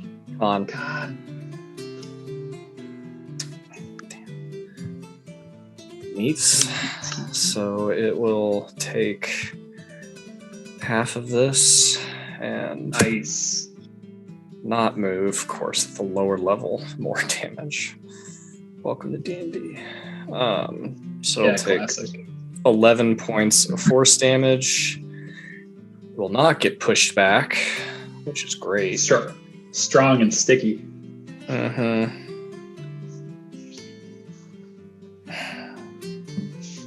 You did just see it reach out for Isabel. Does it have combat reflexes? Who's to Oh, say? that's a good point. Who's to Yeah, say? I'm gonna go ahead and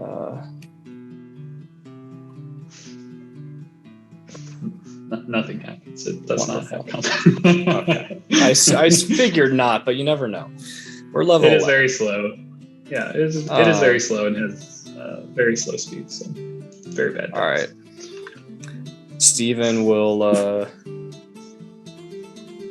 move back this way and kind of like as he runs by, like tap Arthur and Xerxes on the shoulder and say, behind us. And that will be my turn. Beautiful. Xerxes. He'll turn around and be surprised and quickly fumble for his bullets in his pouch as he reloads his weapon. Love that. Spilling them onto the floor. Oh no. Oh no. Do I have an opportunity attack if I move away from this bro? Yeah. Which one? Arthur? When you move away from Arthur? No, I'm next to the guy with the hat there. You just might. You trying to back up? Trying to back away from there? Yeah, he's gonna try to pseudopod you. As you back up, you see just like out of his very chill resting shoulder comes this like red pseudopod just and tries to hit you with it. 10 to hit. No, sir. And then it just goes back, and he seems so fucking chill, just there, just standing there all chill. And he'll take a shot at the ooze. Or the pudding. Sorry. Oh, God. You trying to shoot the put? I was attempting. So let me tell you, to confirm, anything above a 1. Anything above a 1 would be just fine. This thing's AC is terrible. My gun is That's jammed. Terrible. Yeah. I'm now realizing the pun with the pudding and the jam. But it's jammed. This is the best room ever to happen in D&D. Wonderful. Xerxes' gun is jammed. Saru has pieced out. He's like, see ya. I hate this guy's music. Least favorite bard. Michael, can I interrupt? Yeah. Uno second, I forgot something on my turn. When I healed somebody. I'm just vamping. I heal actually a little bit when I use that. Yep. Yes, you do. Give yourself the necessary health. And Xerxes, anything else on your turn? Things are fine. Things are totally fine. It is the Oblex's turn. Very good name, the Oblex. And it has some decisions to make. Really dislikes what Anna said. Just seeing through its illusion. Does not like that very much. Doesn't want to eat her memories. Deleting the Connor Moylan Vanity Project. We'll have to edit it out if that happens. It's crazy. Does it want to do other things? Maybe. Does it have too many options? Yes. But it is no longer playing games. It realizes this is not a meal, but a fight for its life. It will first, this little lad here, will dance forward towards Anna as its face goes translucent, and I need a wisdom saving throw from Miss Lestriana. Right, Linnea. I hate that. I hate that so much. It only gets me to normal. I love it. That is a very cool spell. And she's gonna throw. She's gonna. Yeah, she's gonna throw a cap on this. I was gonna say bottle caps are meant to be spent. Cap it. Spin it like you got it. Cap it. I don't like you just got one. Nice. Hoard. Oh, waste of a cap. Waste of a cap. A 9? You had disadvantage already? Oh no. Yeah. Oh it's not, no. It just gets me to a normal advantage because with my wisdom saves are my weakness with my boosted dex. That is the price you pay. For Lestriana, a 21. this young lad dances towards you, and its face goes translucent. You see all these little faces kind of bulging out in this jelly-like form. One of those faces kind of looks like Osmir. And maybe that is why you fail this save and take 8d10 psychic damage. It's the worst. 29. The worst 8d10 roll of all time. 29 points of psychic damage. And Lestriana, you are memory drained. A d4 to all attack rolls and ability checks. And then some fun things happen down below. Ooh, a little failed concentration check. I love that. I don't even know. I don't think I was concentrating on anything though. So. I don't think you were either. You just maybe had the yellow dot up. Disguise self? Nope. Oh, Not concentration, right? Oh. No concentration. Kavan, the floating form of Elizabeth, before you, as you're staring at her foot goes translucent and red and fucking tries to punch you in the face with a pseudopod. 17 to hit. That hits. Beautiful. 17 bludge halved and 4 psychic. And then it tries to fucking punch you in the face again. 14 to hit. I don't believe that'll get you. And that is the Oblex's turn. So, Arthur. This is the best, guys. Just having a great time. I don't know about you, but I'm having a great time. What a weird and horrifying combat. This episode is going to need a trigger warning or like a PG 13 at least.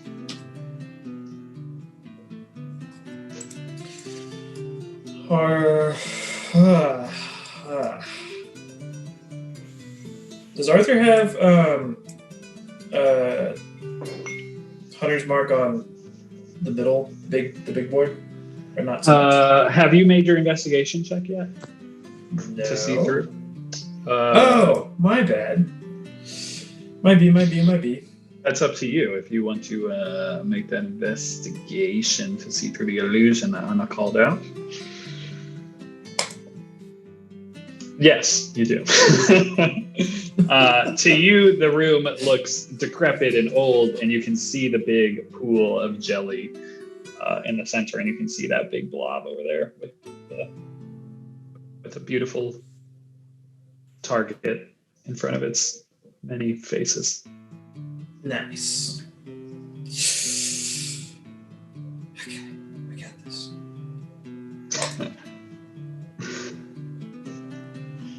18 to hit, you say? That'll hit. Nice.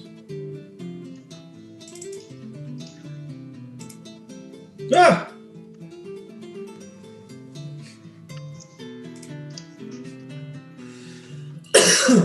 Does not confirm. Everyone's sad. Alright, action surge coming inbound. Ooh, more chances to fail. That'll hit. Nice, Damo. 17.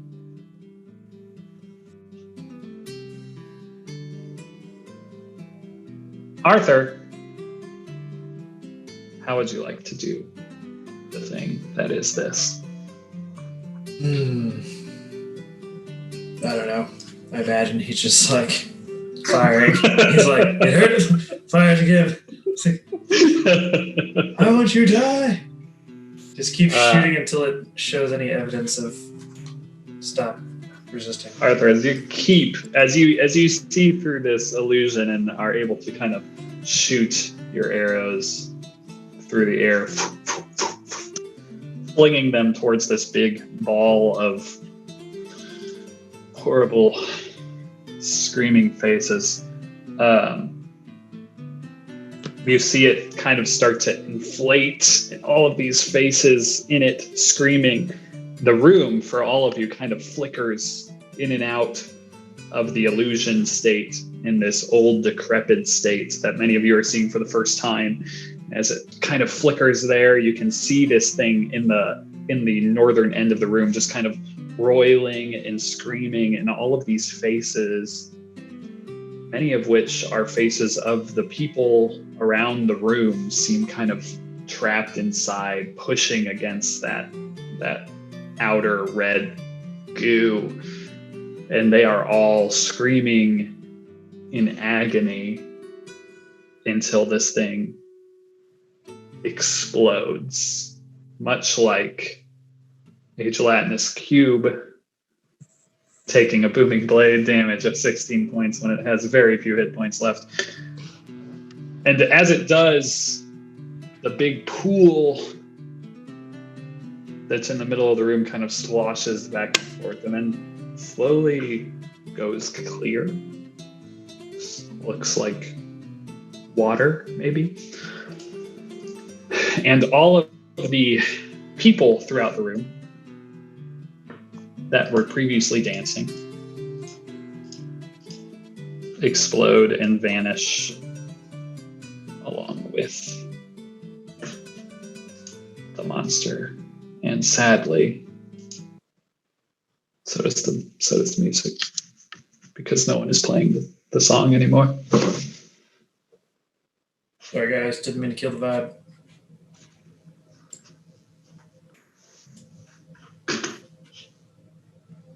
Is this gal still there too? But the black pudding survives and is still alive, technically. Okay. Arthur will complete his movement. Okay, that's his turn. Wait. Anna. Never mind. That's his turn. Anna, it is your go. Is there anything left? So this green area is now normal. It appears to be water, as far as you can tell. It has kind of cleared and is no longer murky or sludgy looking. And it just seems to be water that goes about 5 to 10 feet deep, hard to tell exactly. And it is currently like kind of clearing as we speak. It doesn't seem 100% clear in 6 seconds. But someone would say that the DM forgot that there was still a creature on the board. The black pudding being that creature. And that we are technically still in combat. Can she see the remnants of where that creature was? Oh yeah, there's kind of still reddish discoloration and goo to the north. That does seem to be kind of clearing away in this area here. Can she do an investigation check? Try to sort of... Absolutely. Now that she's closer and the creature's dead, to see if she can... Yeah, perception or investigation. Either would work. Let's take the better one. Yeah, with a 21, as you're kind of like looking through this like clearing water, you do actually see something that catches your eye, kind of like glinting there in the water.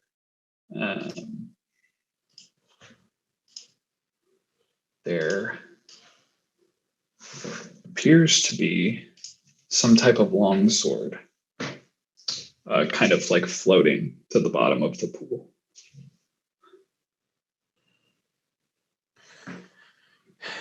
Can Anna use a dash action or use her action to dash and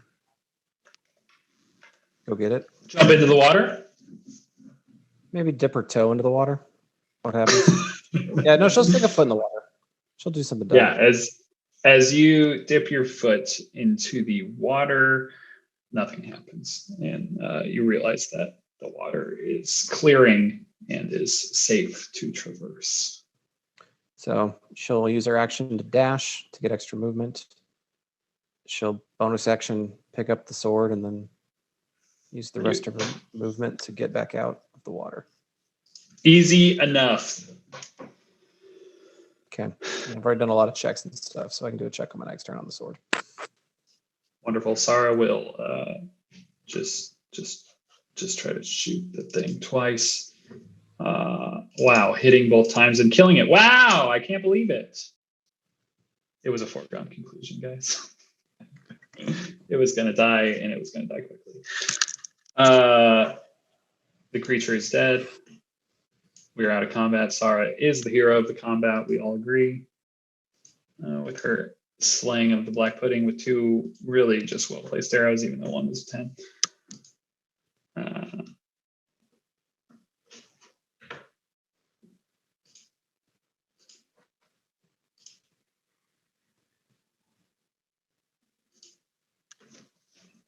What would you like to do?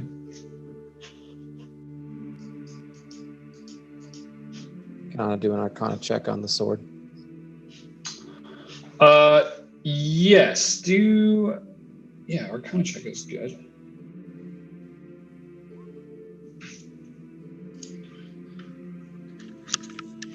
Yeah, so Anna, looking at this sword, it is a golden longsword, or golden colored longsword, golden plated. It's fairly ornamental looking, and around the hilt is this circle of ornamental flame. It looks very much like a symbol, a holy symbol of sin.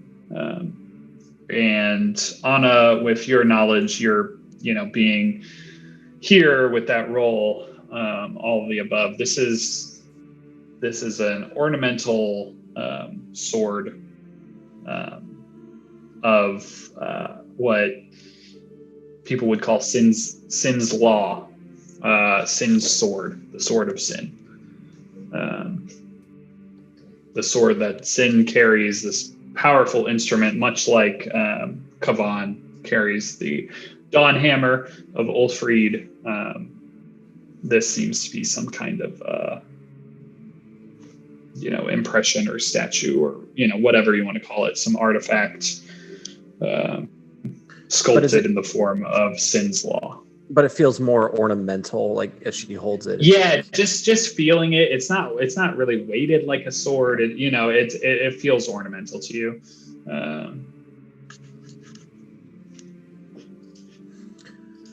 But all right, Anna will bring it, and we'll bring it back to the crew here. Do you want me to just put it in a? Yeah, you can write Sin's Law. We'll know what that is if you want in your thing. And as a note, you and Kavan still have that memory drain. Yep. Not that a 1 to a 4 would have hurt that. You did not forget about that. But still memory drained until long rest. Okay. Until we long rest. All right.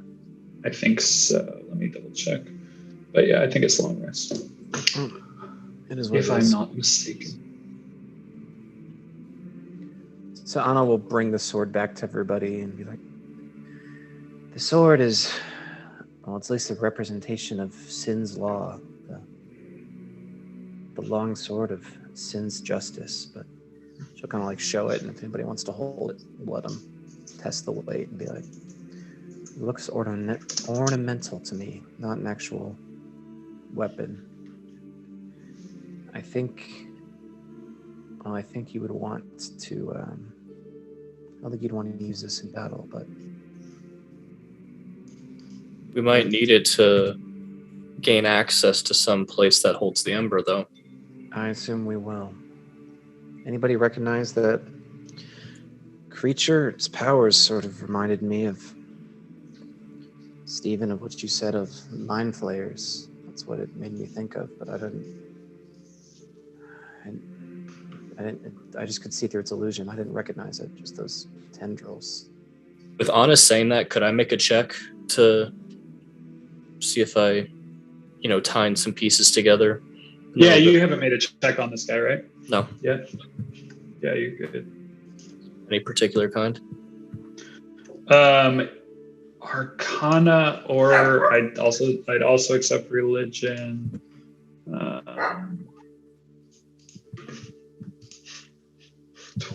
2. Yeah, so kind of like taking that in, what Anna said, just kind of like what she kind of thought about it. Yeah, you're starting to slowly kind of like put the pieces together, and there's possibility that you've read about like oblexes, these kind of like oozes that basically feast on memories, and it starts to make sense to you, kind of picking up on like, yeah, they can like replicate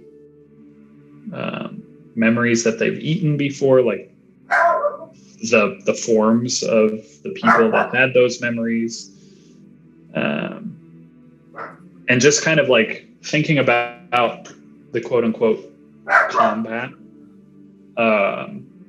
At first, it seemed to be trying to just feast and eat before it kind of started maybe protecting itself, or like trying to kill, you know. At first it seemed like maybe it was just trying to feast, if you will. So I would know that it can only show, like it can only take the form of people that it's killed. It doesn't necessarily need to take the form of those that it killed, but those that it has eaten the memories of. So there's a chance that it could have, after it had done what it did, there's possibility that it could have taken the form of Anna, it could have taken the form of Kavan, because it had feasted on their memories. Gotcha. So not necessarily a 1-to-1 on like, oh, it killed all these people, therefore that's why I was able to take their form. Yeah. Gotcha. Hang on a second, I've got a screamy dog. As Stephen as Moose relays that information to us, Anna looks like visibly relieved when Stephen's sort of like, you know, not necessarily saying they're dead. They're just eat on the memories. And it's like, well, that was Osmir to the very north, along with Zara's sister Syl. Maybe they're still here, and maybe with that thing dead, they'll be freer.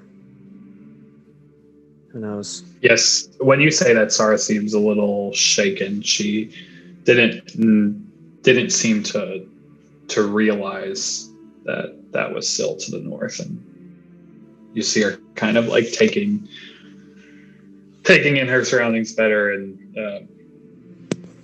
she seems a little off guard. Anna would ask Isabel for healing, but then would suggest we head south down those stairs.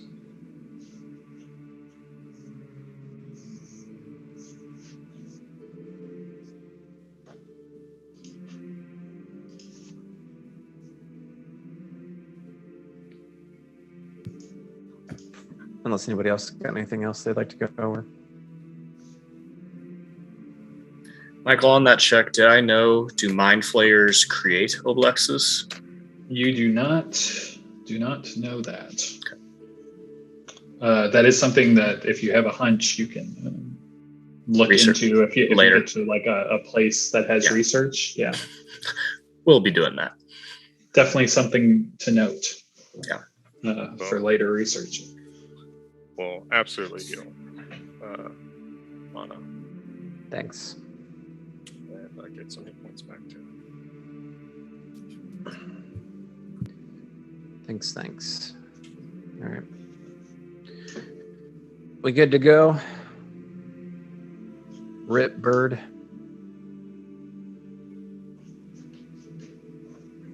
Do you want us to walk ourselves, Michael, or line up? Yeah, what's the intent? Yeah. I think we were debating between going in this room or going downstairs, and now that Steven's never going to go to a party again, we can go down. I didn't miss out on anything. No. You won't. Usually boring. Oh, come on now. They're slightly better than that. Well, let's be clear. If they're like that, they're not boring.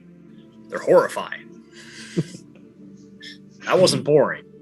It was terrifying. Kavan touched woman's hand and almost just like exploded. And other shit was exploding. He'll look at Sara and say, "My touch is rather explosive." Sarah walks away. dies on the spot. Read the room, man. Kavan gets canceled. Kavan's my favorite. Kavan and Sarah is the relationship that we all know. Heading down the stairs. That's the plan. I love it. Let me pull something up real quick. You guys are good to move down the stairs now. He says. And I will read you a thing once I get it pulled up.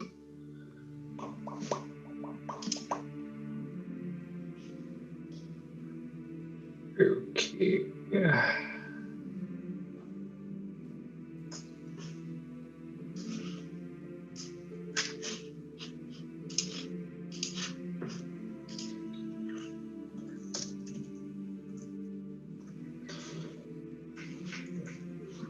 I've only seen a gelatinous cube one other time at a party.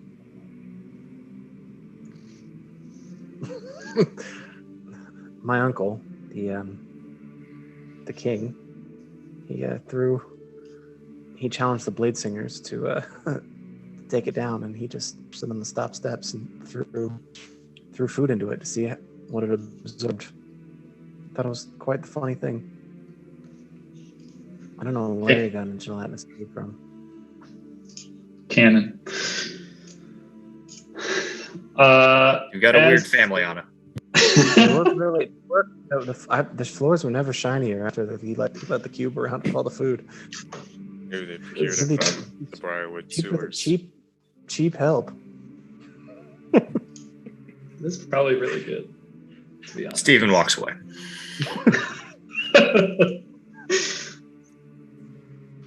I guess you had to do that.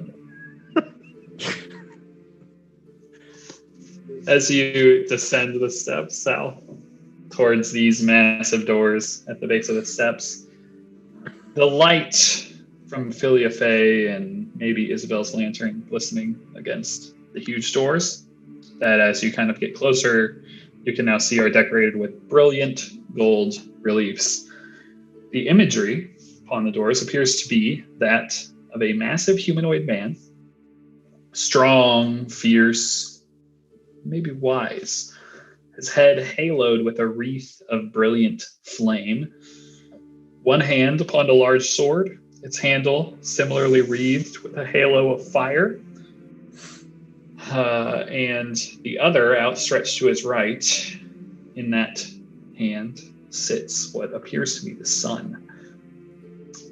And that sun is drawing his gaze. As you kind of look at this is no doubt a depiction of Sin, the Keeper of Flame. Beneath him are an unyielding host of warriors, their large feathered wings upon their backs, great swords, bows, spears at their sides. They all stand facing Sin, looking up towards the sun in his right hand. There are two in particular that stand out as they stand closer to Sin, not facing him, but facing his hosts. These two are nearly identical, their armor more defined than the rest. They too have these large great swords and bows and appear to be kind of standing in a place of honor amongst the massive host of angelic beings. Below, this is what you see as you descend the stairs.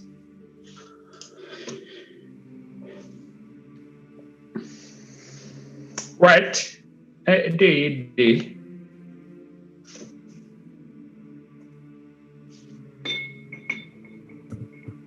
Does this imagery remind you of anything in the real Keep Anna? Based on Michael's description, I would assume so. That, looks like what looks there.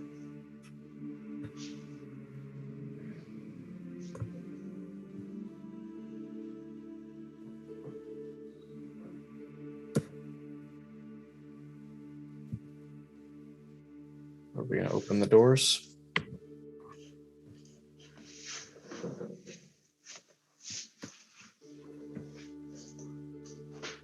For a moment, you hear kind of a falter behind you. Looking back, like Sarah's kind of standing awkwardly upon the stair, almost as if she like kind of tripped or fell and kind of caught herself. And there's like this very quizzitive look upon her face.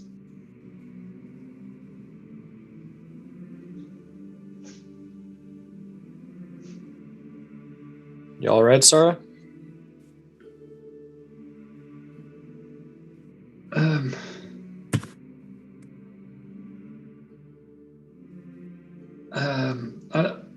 I just needed a moment.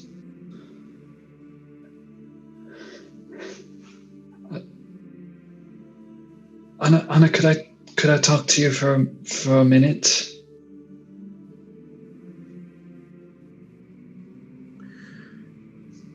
Yeah, no. Sarah? She like kind of gets in close and says, I just heard a voice inside my head.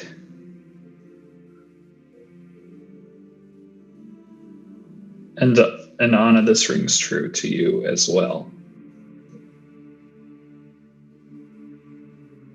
For you just also heard a voice inside your head. Okay.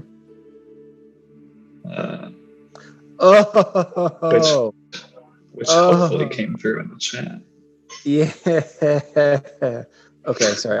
I did not realize that was just said to me and Sarah. So thanks for the heads up. Anyways, Anna could stay down there. Either way, Sarah is asking to talk to you. Okay. I'll give you a second. Yeah, no, I read it. Okay, that's fine.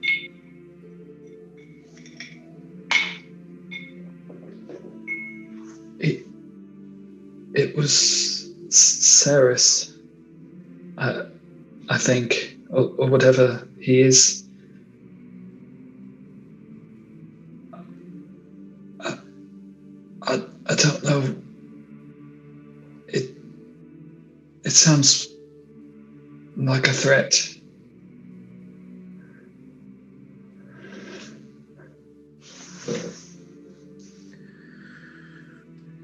I think it is. But I don't know if I believe him.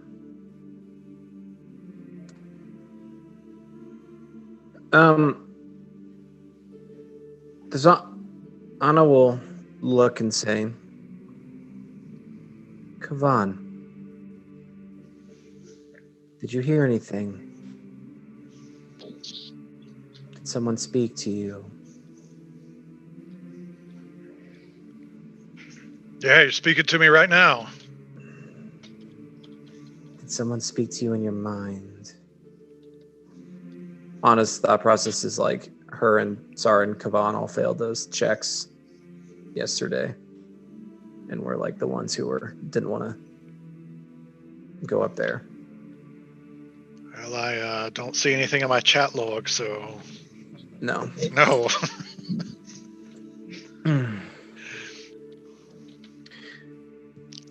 Anna will turn to the group and say, Ceres, or Dalric, or whoever's inhabiting Ceres' body, reached out to Sarah and I. He asked us to leave. He said a horrid sickness seems to be re-emerging for the elves of Greyforge. It's up to him and his divine grace to keep them safe from this unspeakable disease. He's asking us to lay down sin's law and light, which I assume is like the lantern and the sword, and leave before the sickness in Greyforge gets out of control.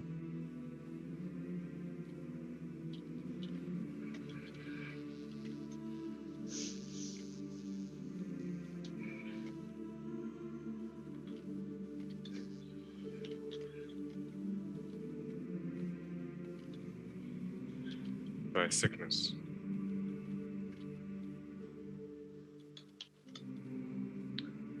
There was this, sorry you were there, but there was some sort of plague among the Greyforge elves. It took the lives of the daughter heir, so I've been told, among many other people. Yes, it killed many of them, many of our family. The way he was talking to us,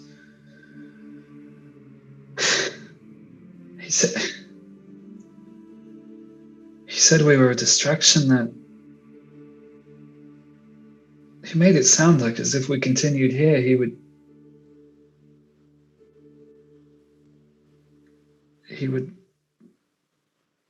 the disease would get out of control.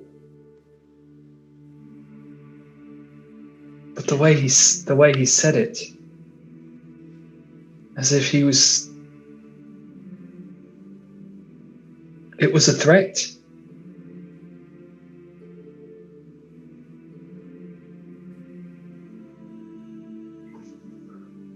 Well, we know we're looking in the right place then. But what if he kills more people? And that should stop us from going forward.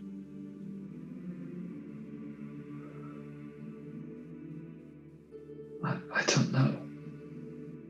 He's already likely going to kill more people no matter what we do. He mentioned the dragon. He thanked us for killing it.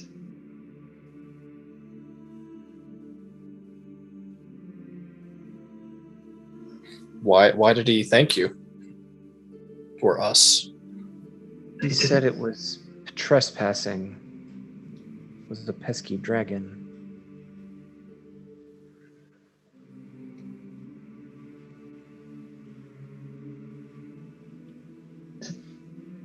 Said he was grateful for us killing the dragon. He said he thought the flame guard would stop us or persuade us to leave. I don't understand.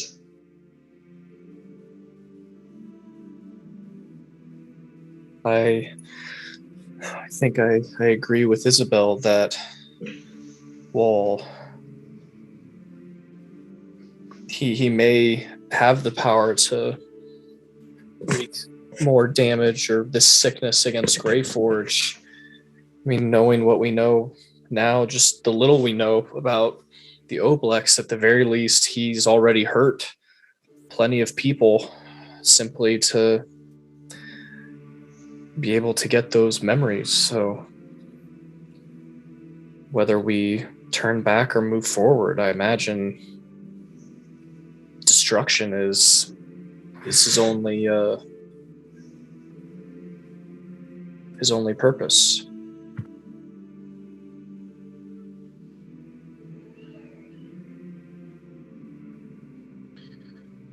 Anna shakes her head and is, if Saris, or whatever's got Saris, is really holding our people hostage,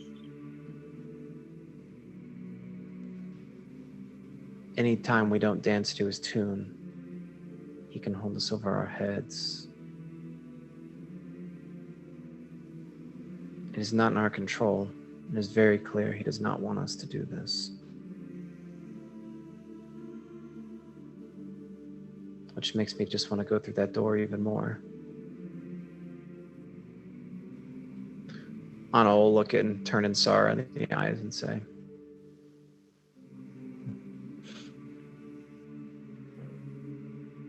a wise man once told me, they call you a hero when the word murderer falls short. And she'll head down the stairs to the door.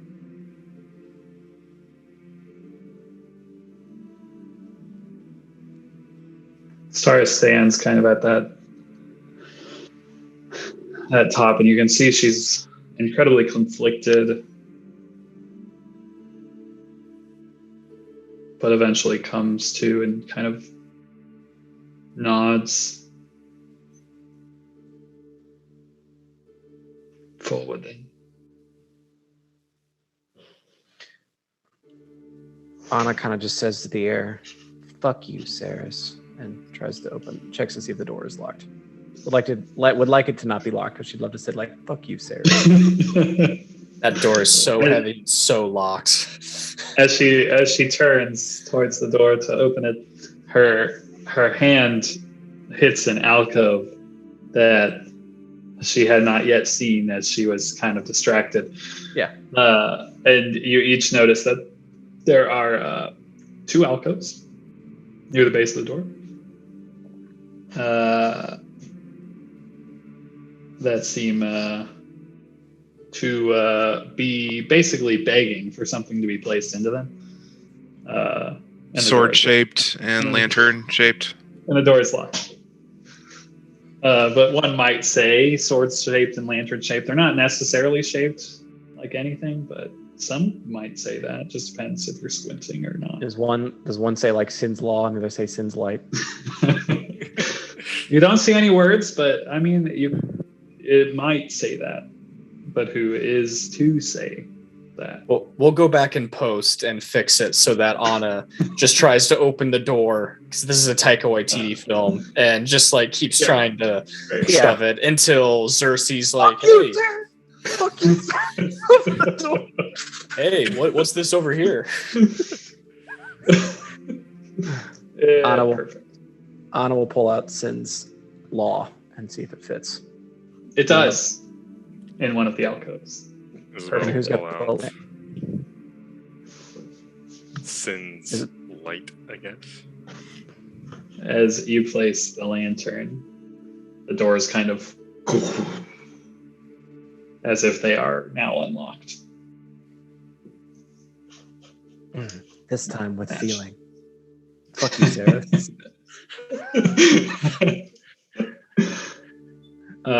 Beautiful. As Anna pushes open the door, you see some things.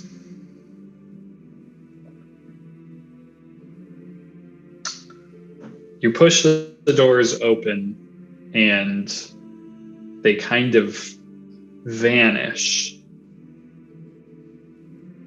as you push them open. They just kind of fade away and disappear as they open. And before you, where those doors stood, everyone, minus Xerxes and Isabel, sees this doorway just kind of encapsulated in this kind of shimmering golden barrier, much like that of a wall of force, but instead of this kind of translucent blue, it's this translucent golden shimmering. Xerxes and Isabel, you see directly into the room. You do not see any barrier before you. The room that you're looking into, the room beyond, appears essentially like a massive bowl, a very U-shaped room. Its floor kind of flat, almost 100 feet across before it starts sloping up towards the edges. where the floors kind of meet the walls and eventually kind of slope into these very vertical walls. In the room center, you see you see this stone, this large stone bowl about 5 feet in diameter. This time it is kind of resting face down, so it looks like, up like just the hump of a turtle shell or whatever, about 5 feet in diameter, and it is resting face down. Looks like a very small version of like Stephen's Tiny Hut, though it's made of stone. Above it, hovering maybe 3 to 5 feet off the ground, is a large humanoid figure. Looks kind of like that. Golden skin, its face fairly like not very distinct, just very like smooth golden, kind of like Dr. Manhattan-esque, just gold and no hanging dong. It is emanating this golden white light that kind of illuminates most of this chamber. And as you open the doors and they kind of vanish, it slowly starts pacing on the air, still floating in your direction. Who comes seeking the ember of sin?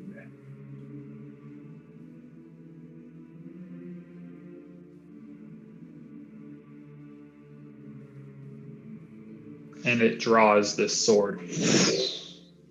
As it does, the sword catches flame, and it is just holding it to its side as it slowly walks towards you, seeming like it's waiting for an answer.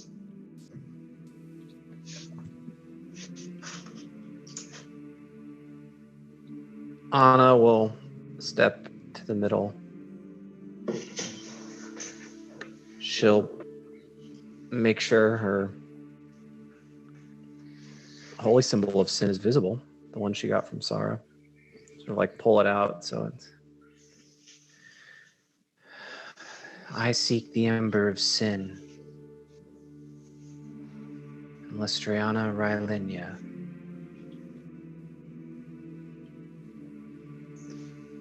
At that, this large angelic creature stops.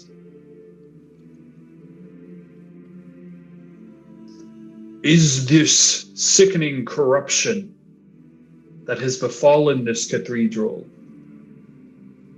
Is this your doing, Lestriana Rylinia? You stand before a solar of sin, so dare not answer falsely.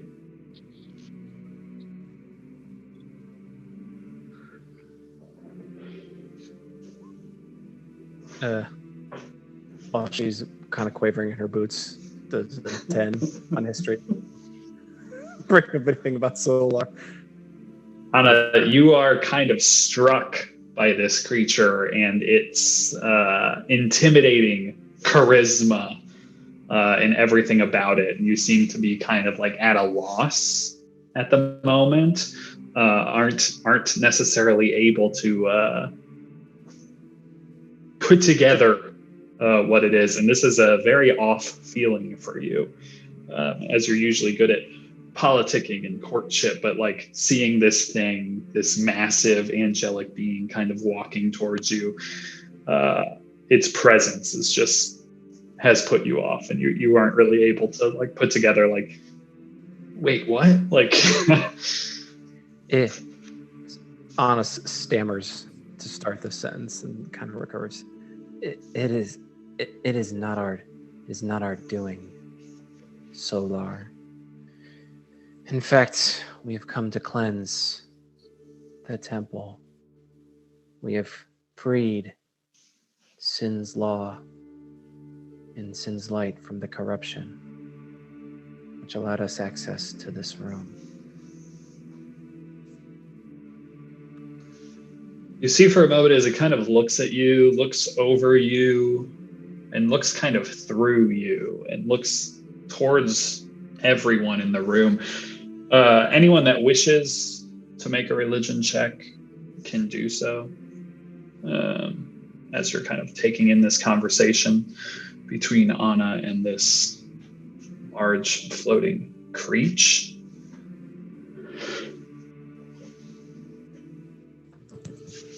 Solid so far, really nice.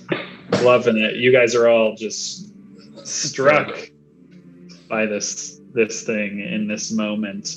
How many of us rolled 10 on the die, by the way? Wow. 3.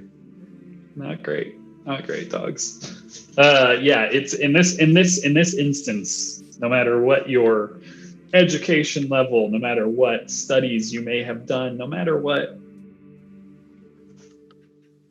you have read in your past life, it is a different, totally different ball game to stand before this creature that is kind of floating towards you. You can feel its presence. You can feel this lawful goodness essentially just emanating from this thing. And you almost feel as if any like stumble, any falter, anything, it will catch that. It will jump on that, and it will not be fooled. You know, like this thing it's intense to stand before this thing. And Anna, as you kind of explain why you've come and that you have Sin's Law and Light, and looking over all of you, it's hard to gauge this thing. It's hard to see what it's thinking, what it is doing. It is still holding that flaming sword to its side.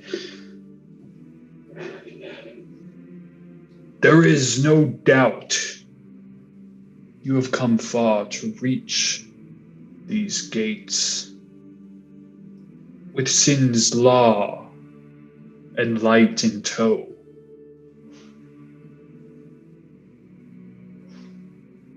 But your true test lies before you, Lestriana.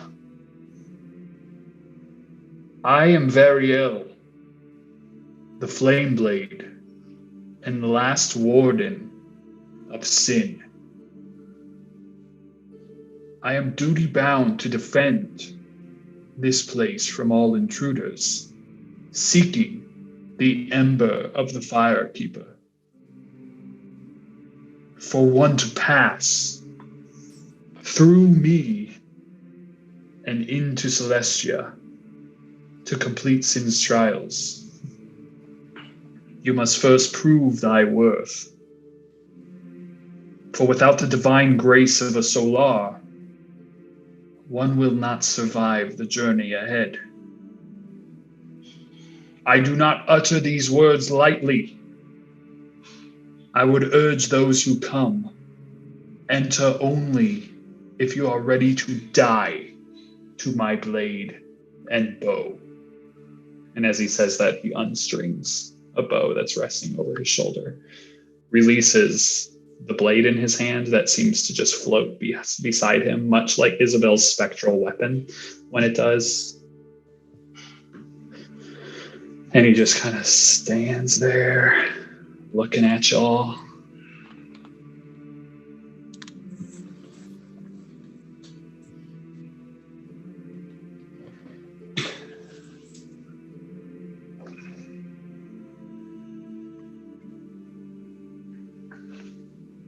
Anna looks at the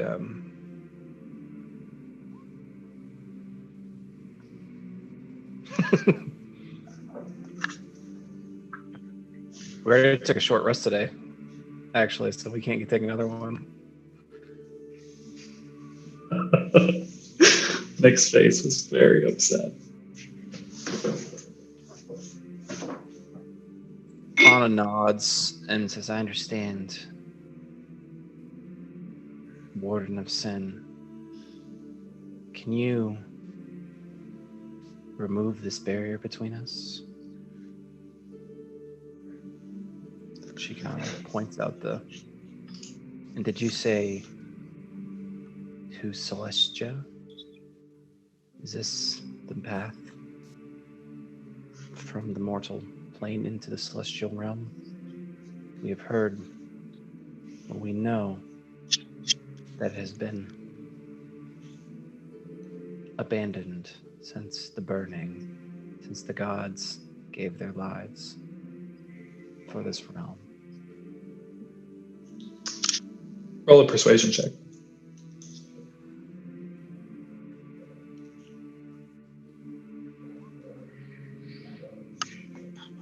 You see as the creature kind of like floats, kind of turns, starts stepping backwards.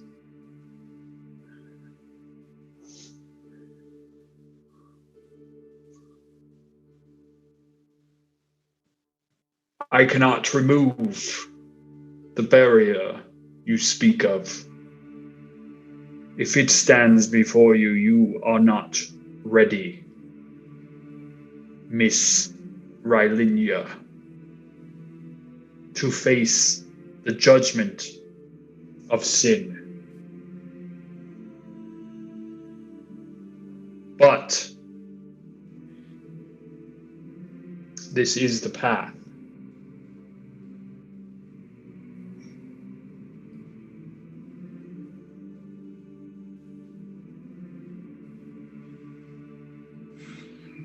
Anna nods and looks at Xerxes and Isabel and be like, do you all see the barrier? Ember holders. Isabel's just been kind of not aware the barrier was there to begin with. Just kind of staring forward. Takes a step in.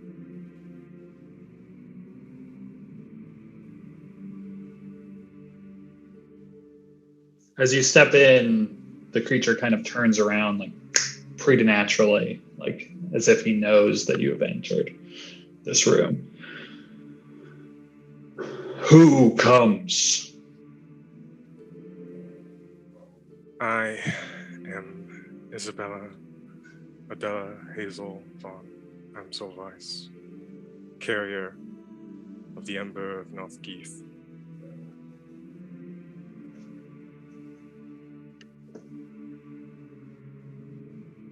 I believe I am ready.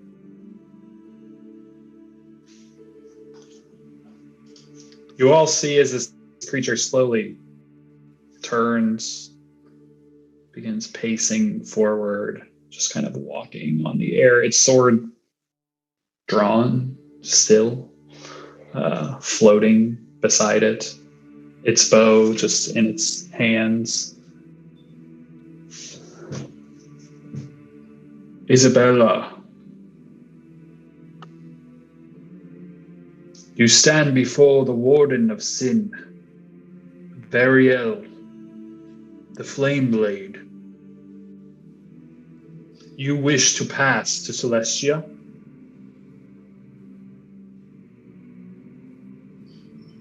Yes. Then you must come through me. And he draws an arrow.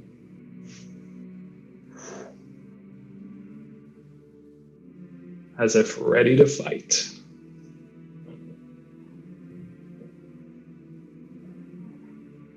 Isabel. Is sound getting through? Yeah, I guess sounds good. Isabel. We now know how to get to Celestia.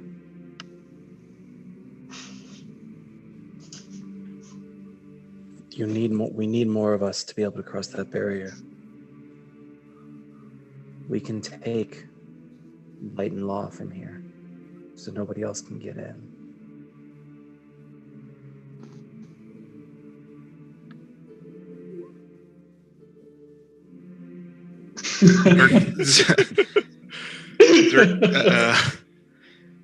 Xerxes would just sort of step up, walk through the threshold, and put his hands on Isabel's sort of shoulders, grabbing her, and just say, "Oh, I'm so sorry. Did you say Celestia? I thought we were just looking for the restroom. It sounds like we must have had the wrong place this whole time." He'll trying to just usher Isabel back through the door. That's the kind of comedy we need in our television series. Oh, shrug off Xerxes' hand. Take another step in, closer to the warden. So I must beat you in a contest of strength? To pass to Celestia, you must fell me, Isabel von Amstelweiss.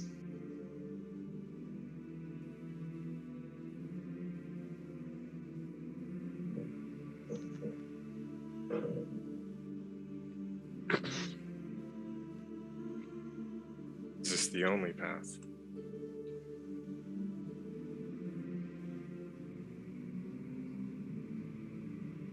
Isabel, Roll a persuasion check.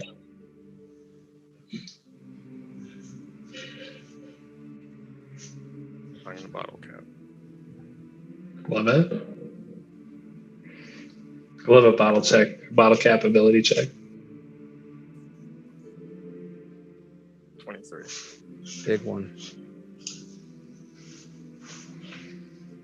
You see his face harden as he looks at you. Xerxes is kind of standing beside you with his hand on his shoulders and back from beyond the gate. Anna kind of trying to reach out to you, but literally unable to pass.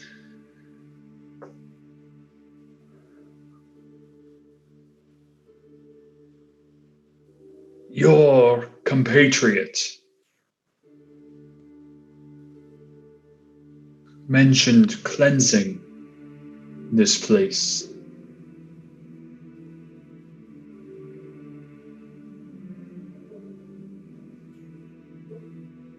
She said sin's law and light were under the corruptor's pole.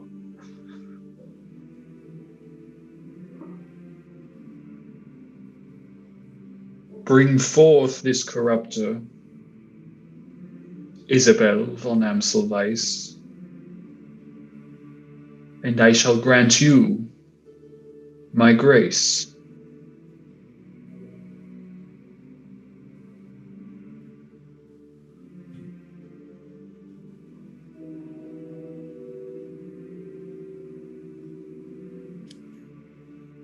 All right.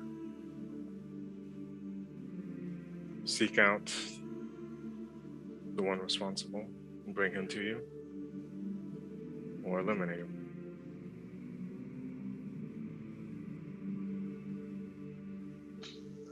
Variel nods towards you. Solemnly, slowly. And restrings his arrow off his bow, tucks it away. Is that the only way to cleanse this place?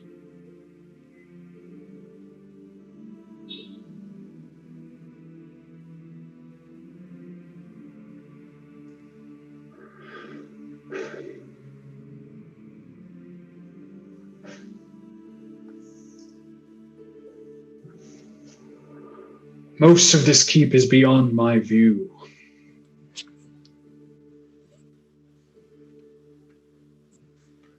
I know it is corrupted. The corruption has not reached me.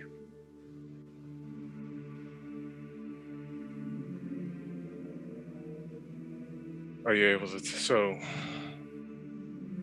does that mean the source of the corruption is here or beyond? The corruption is not coming from Celestia, if that is what you ask. I meant beyond this citadel in general, not celestial, outside. As I said,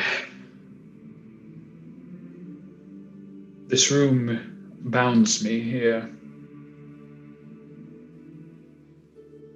I can feel the corruption in this place. I do not know where it comes.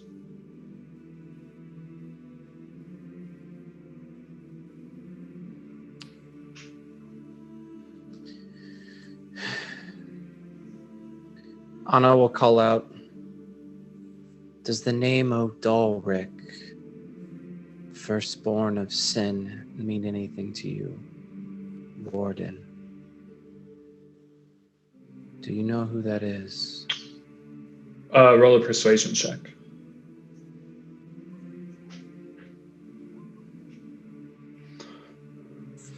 He looks towards you, Anna. The firstborn of sin is Ulfried, the Dawnhammer.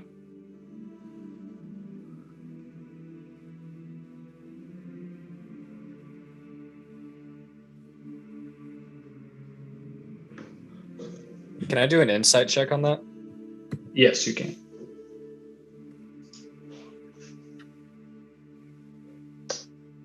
Because based on telling the truth. okay, well, okay. Yeah, cool. Can I do just a subtle context in case it might change your answer? Sure. I'm looking for like anger. Just like knowing the little bit of history that we know about Odalric and how his name is scrubbed, like any anger there. This creature's face seems completely flat when he says this. Like you are incorrect, madam. The firstborn of sin is Ulfried. Cool.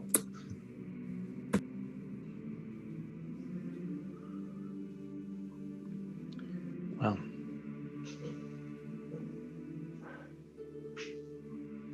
we have reason to suspect that this Odalric is behind the corruption. Bring him to me for judgment.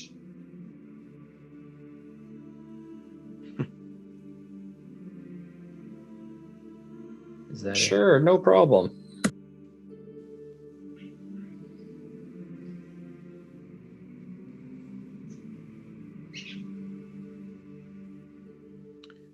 We will do that. We will take sin's law and might with us to avoid further corruption.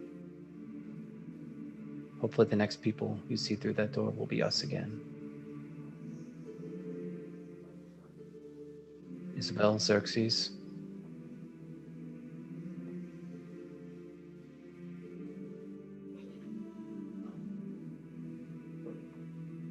Isabel doesn't take another step forward. She kind of solemnly looks down and then up, closes her eyes, and thinks something to herself.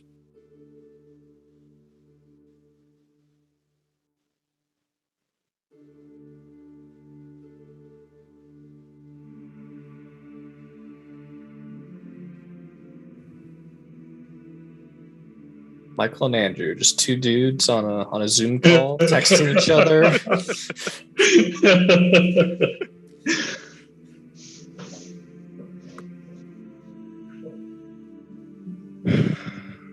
There's no answer. We will bring the one responsible for this to justice.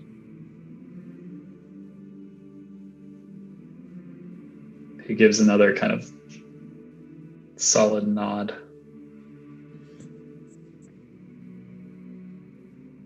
And he looks at Xerxes and he thinks, I think you parked your car somewhere out there.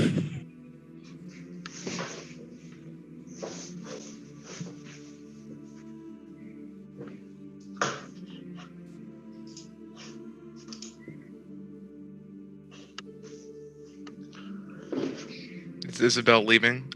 She will do the most formal bow she can before turning around. Exiting. You guys notice.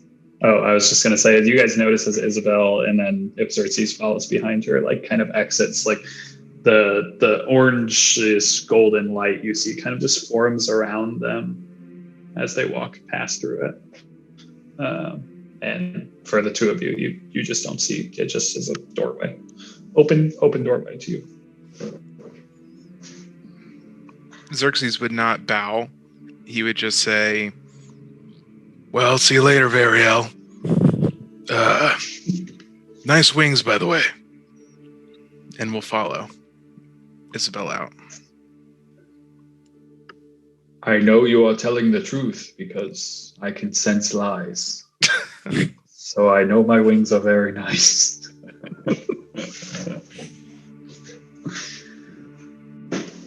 He does not say that, nor anything about a car. Of course. And as you pass through the door shuts behind you.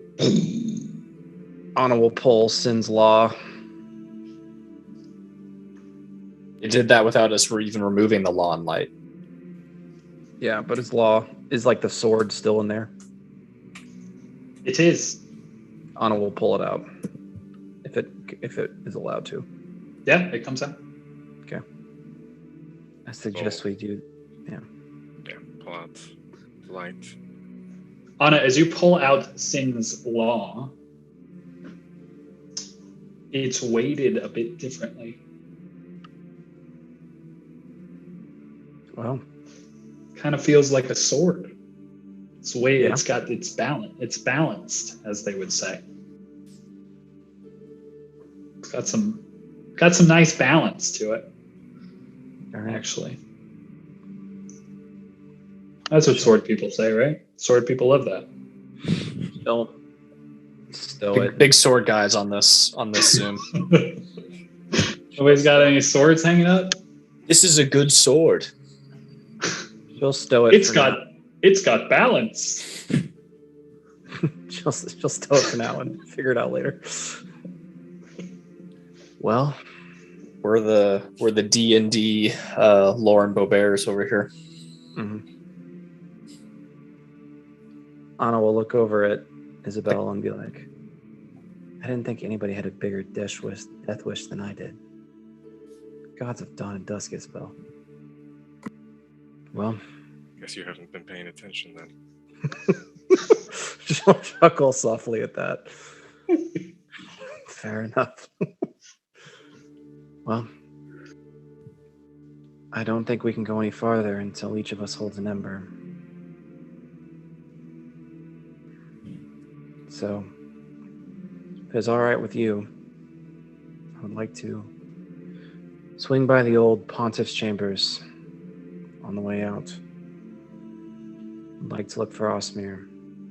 We don't need to scour the place if he's not in his old rooms. I'll give up the ghost. Would like one last chance if I can ask it. Still may be here.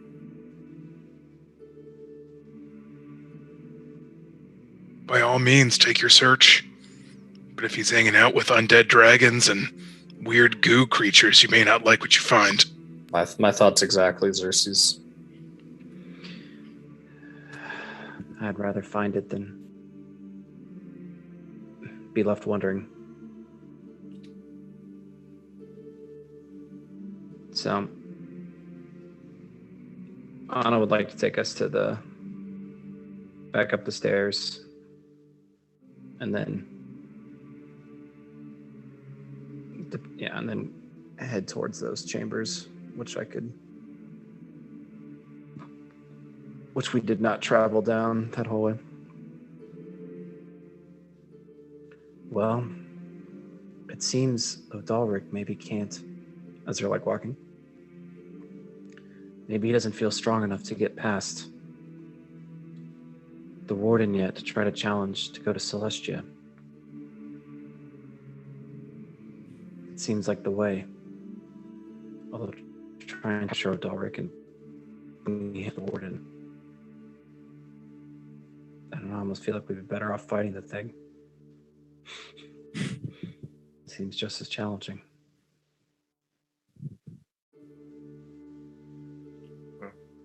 We have the option now. That felt like stumbling on a God of War Valkyrie fight before you're ready for it. Absolutely. As you guys are like walking up the stairs and like kind of taking in that moment, Isabel is kind of slowly able to like, regain her herself, her studies, her senses, and Isabel would be very aware of a Solar standing amongst the angelic and divine beings of the gods, and a Solar that claims to be the one of the last remaining wardens of sin. You would know that this creature is basically a step down from a god. Incredibly powerful creature, and like one of the gods' like main like embodiments of like right hand man, like a Archangel.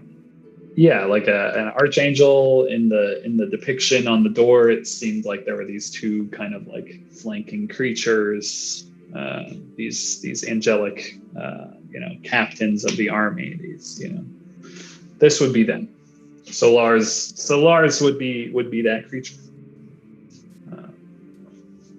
But man, would it be a lot of XP? Just a whole heck of a lot of XP.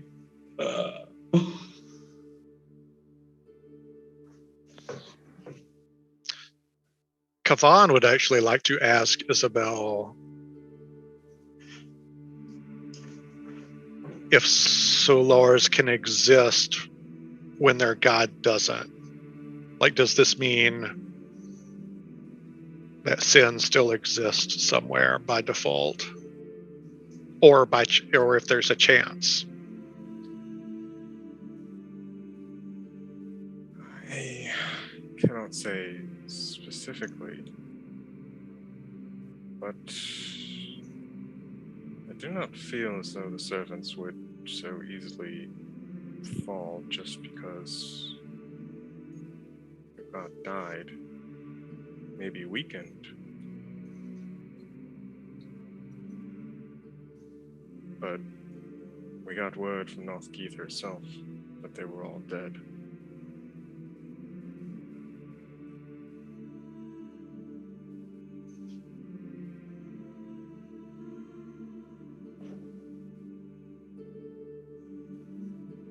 You'll notice he actually kind of likes that answer.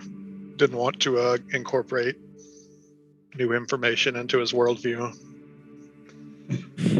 He's a conservative at heart. He's really trying to remember what he had for breakfast, and for some reason he just can't. He just can't. Maybe after his next long rest he'll be able to remember. Can I just say that if someone would have got memory eaten twice, they would have been rolling D6s instead of D4s? God, such a cool thing. And then if they got 3 times, it would have been D8s. 4 times, D10s, D12s. Literally D20s. You could have been rolling D20s if you got memory eaten a bunch of times. Well, if I'd have been memory eaten twice, I would have been dead. Yeah, I was about to say. Yeah, I was gonna say, that would happen. who lives to the D10 level? I want to know.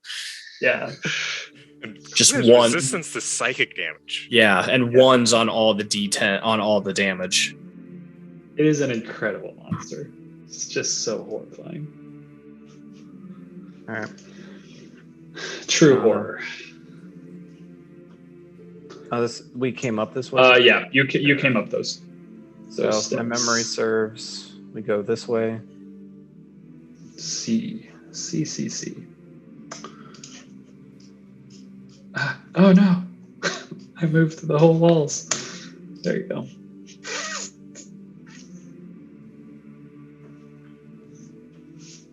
Then we go to the right.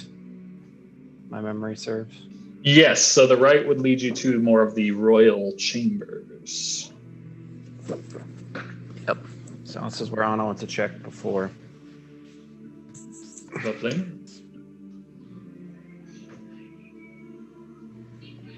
Is the door unlocked? It is. Throw it Anna open. will. Yeah.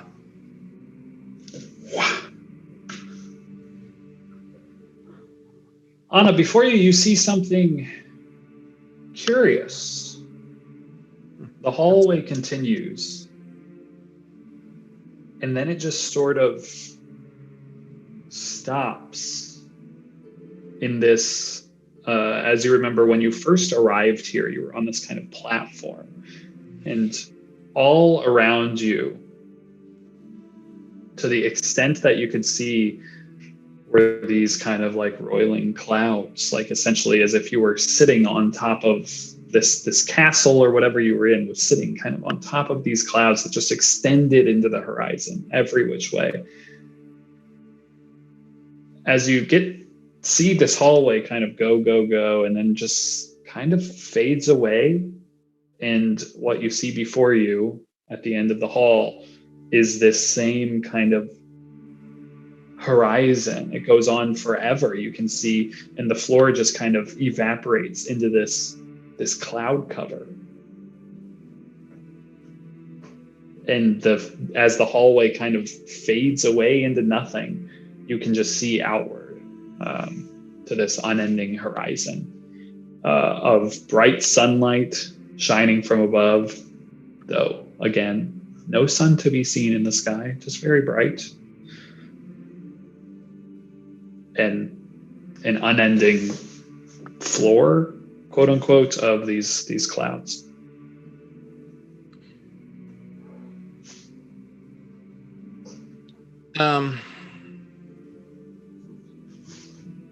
What happens? You know, Anna would maybe like to go up and like sort of go to the edge of where the for sure solid floor is, and like, you know, put out her hand or reach her foot while still maintaining a balance to be like.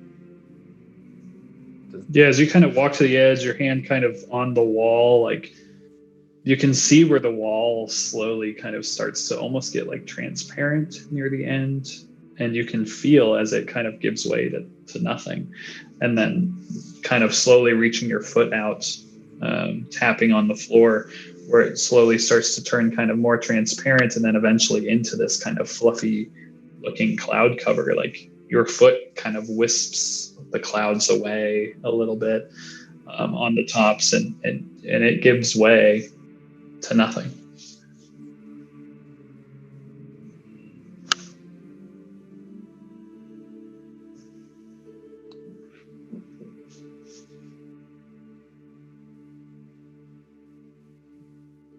Anna's gonna turn back around and be like,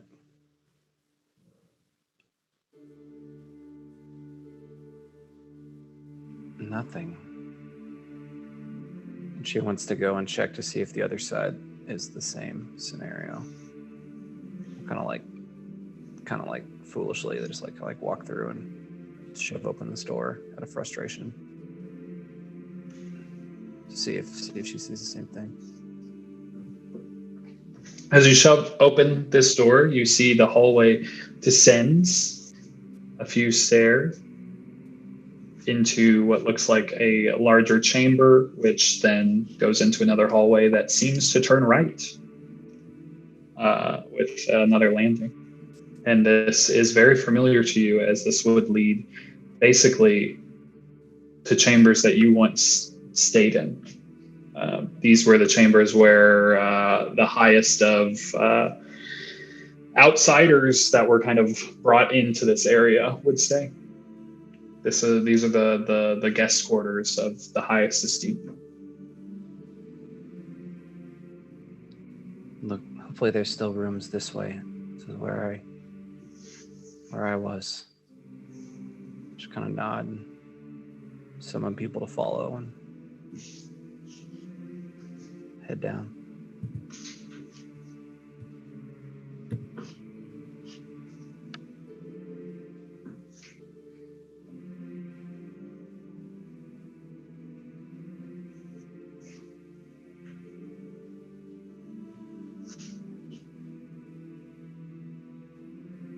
Sarah will catch up at some point. I'm just not dragging her.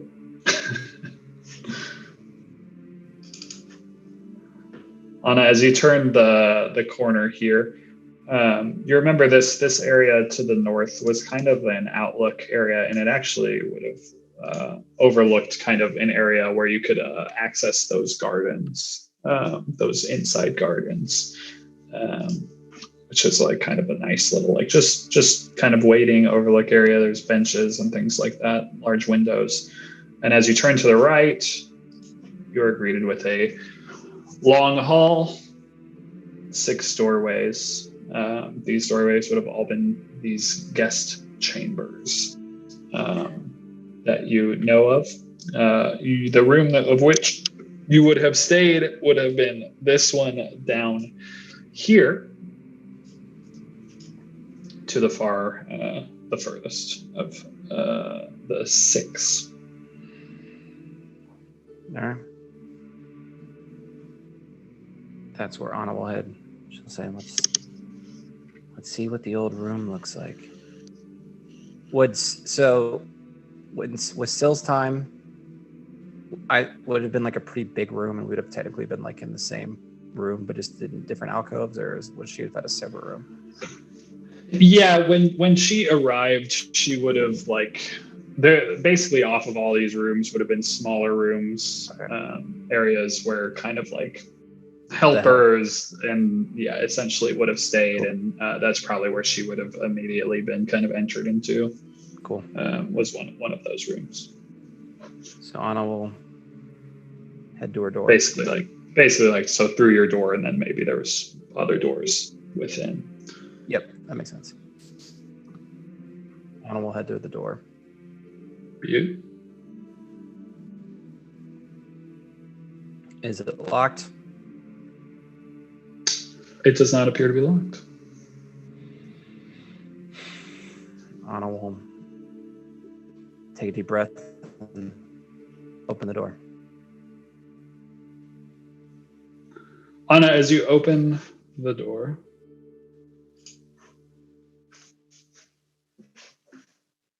we'll find out what's there next week. That's where we'll end it tonight, folks. A little 1022 reprieve. Cliffy.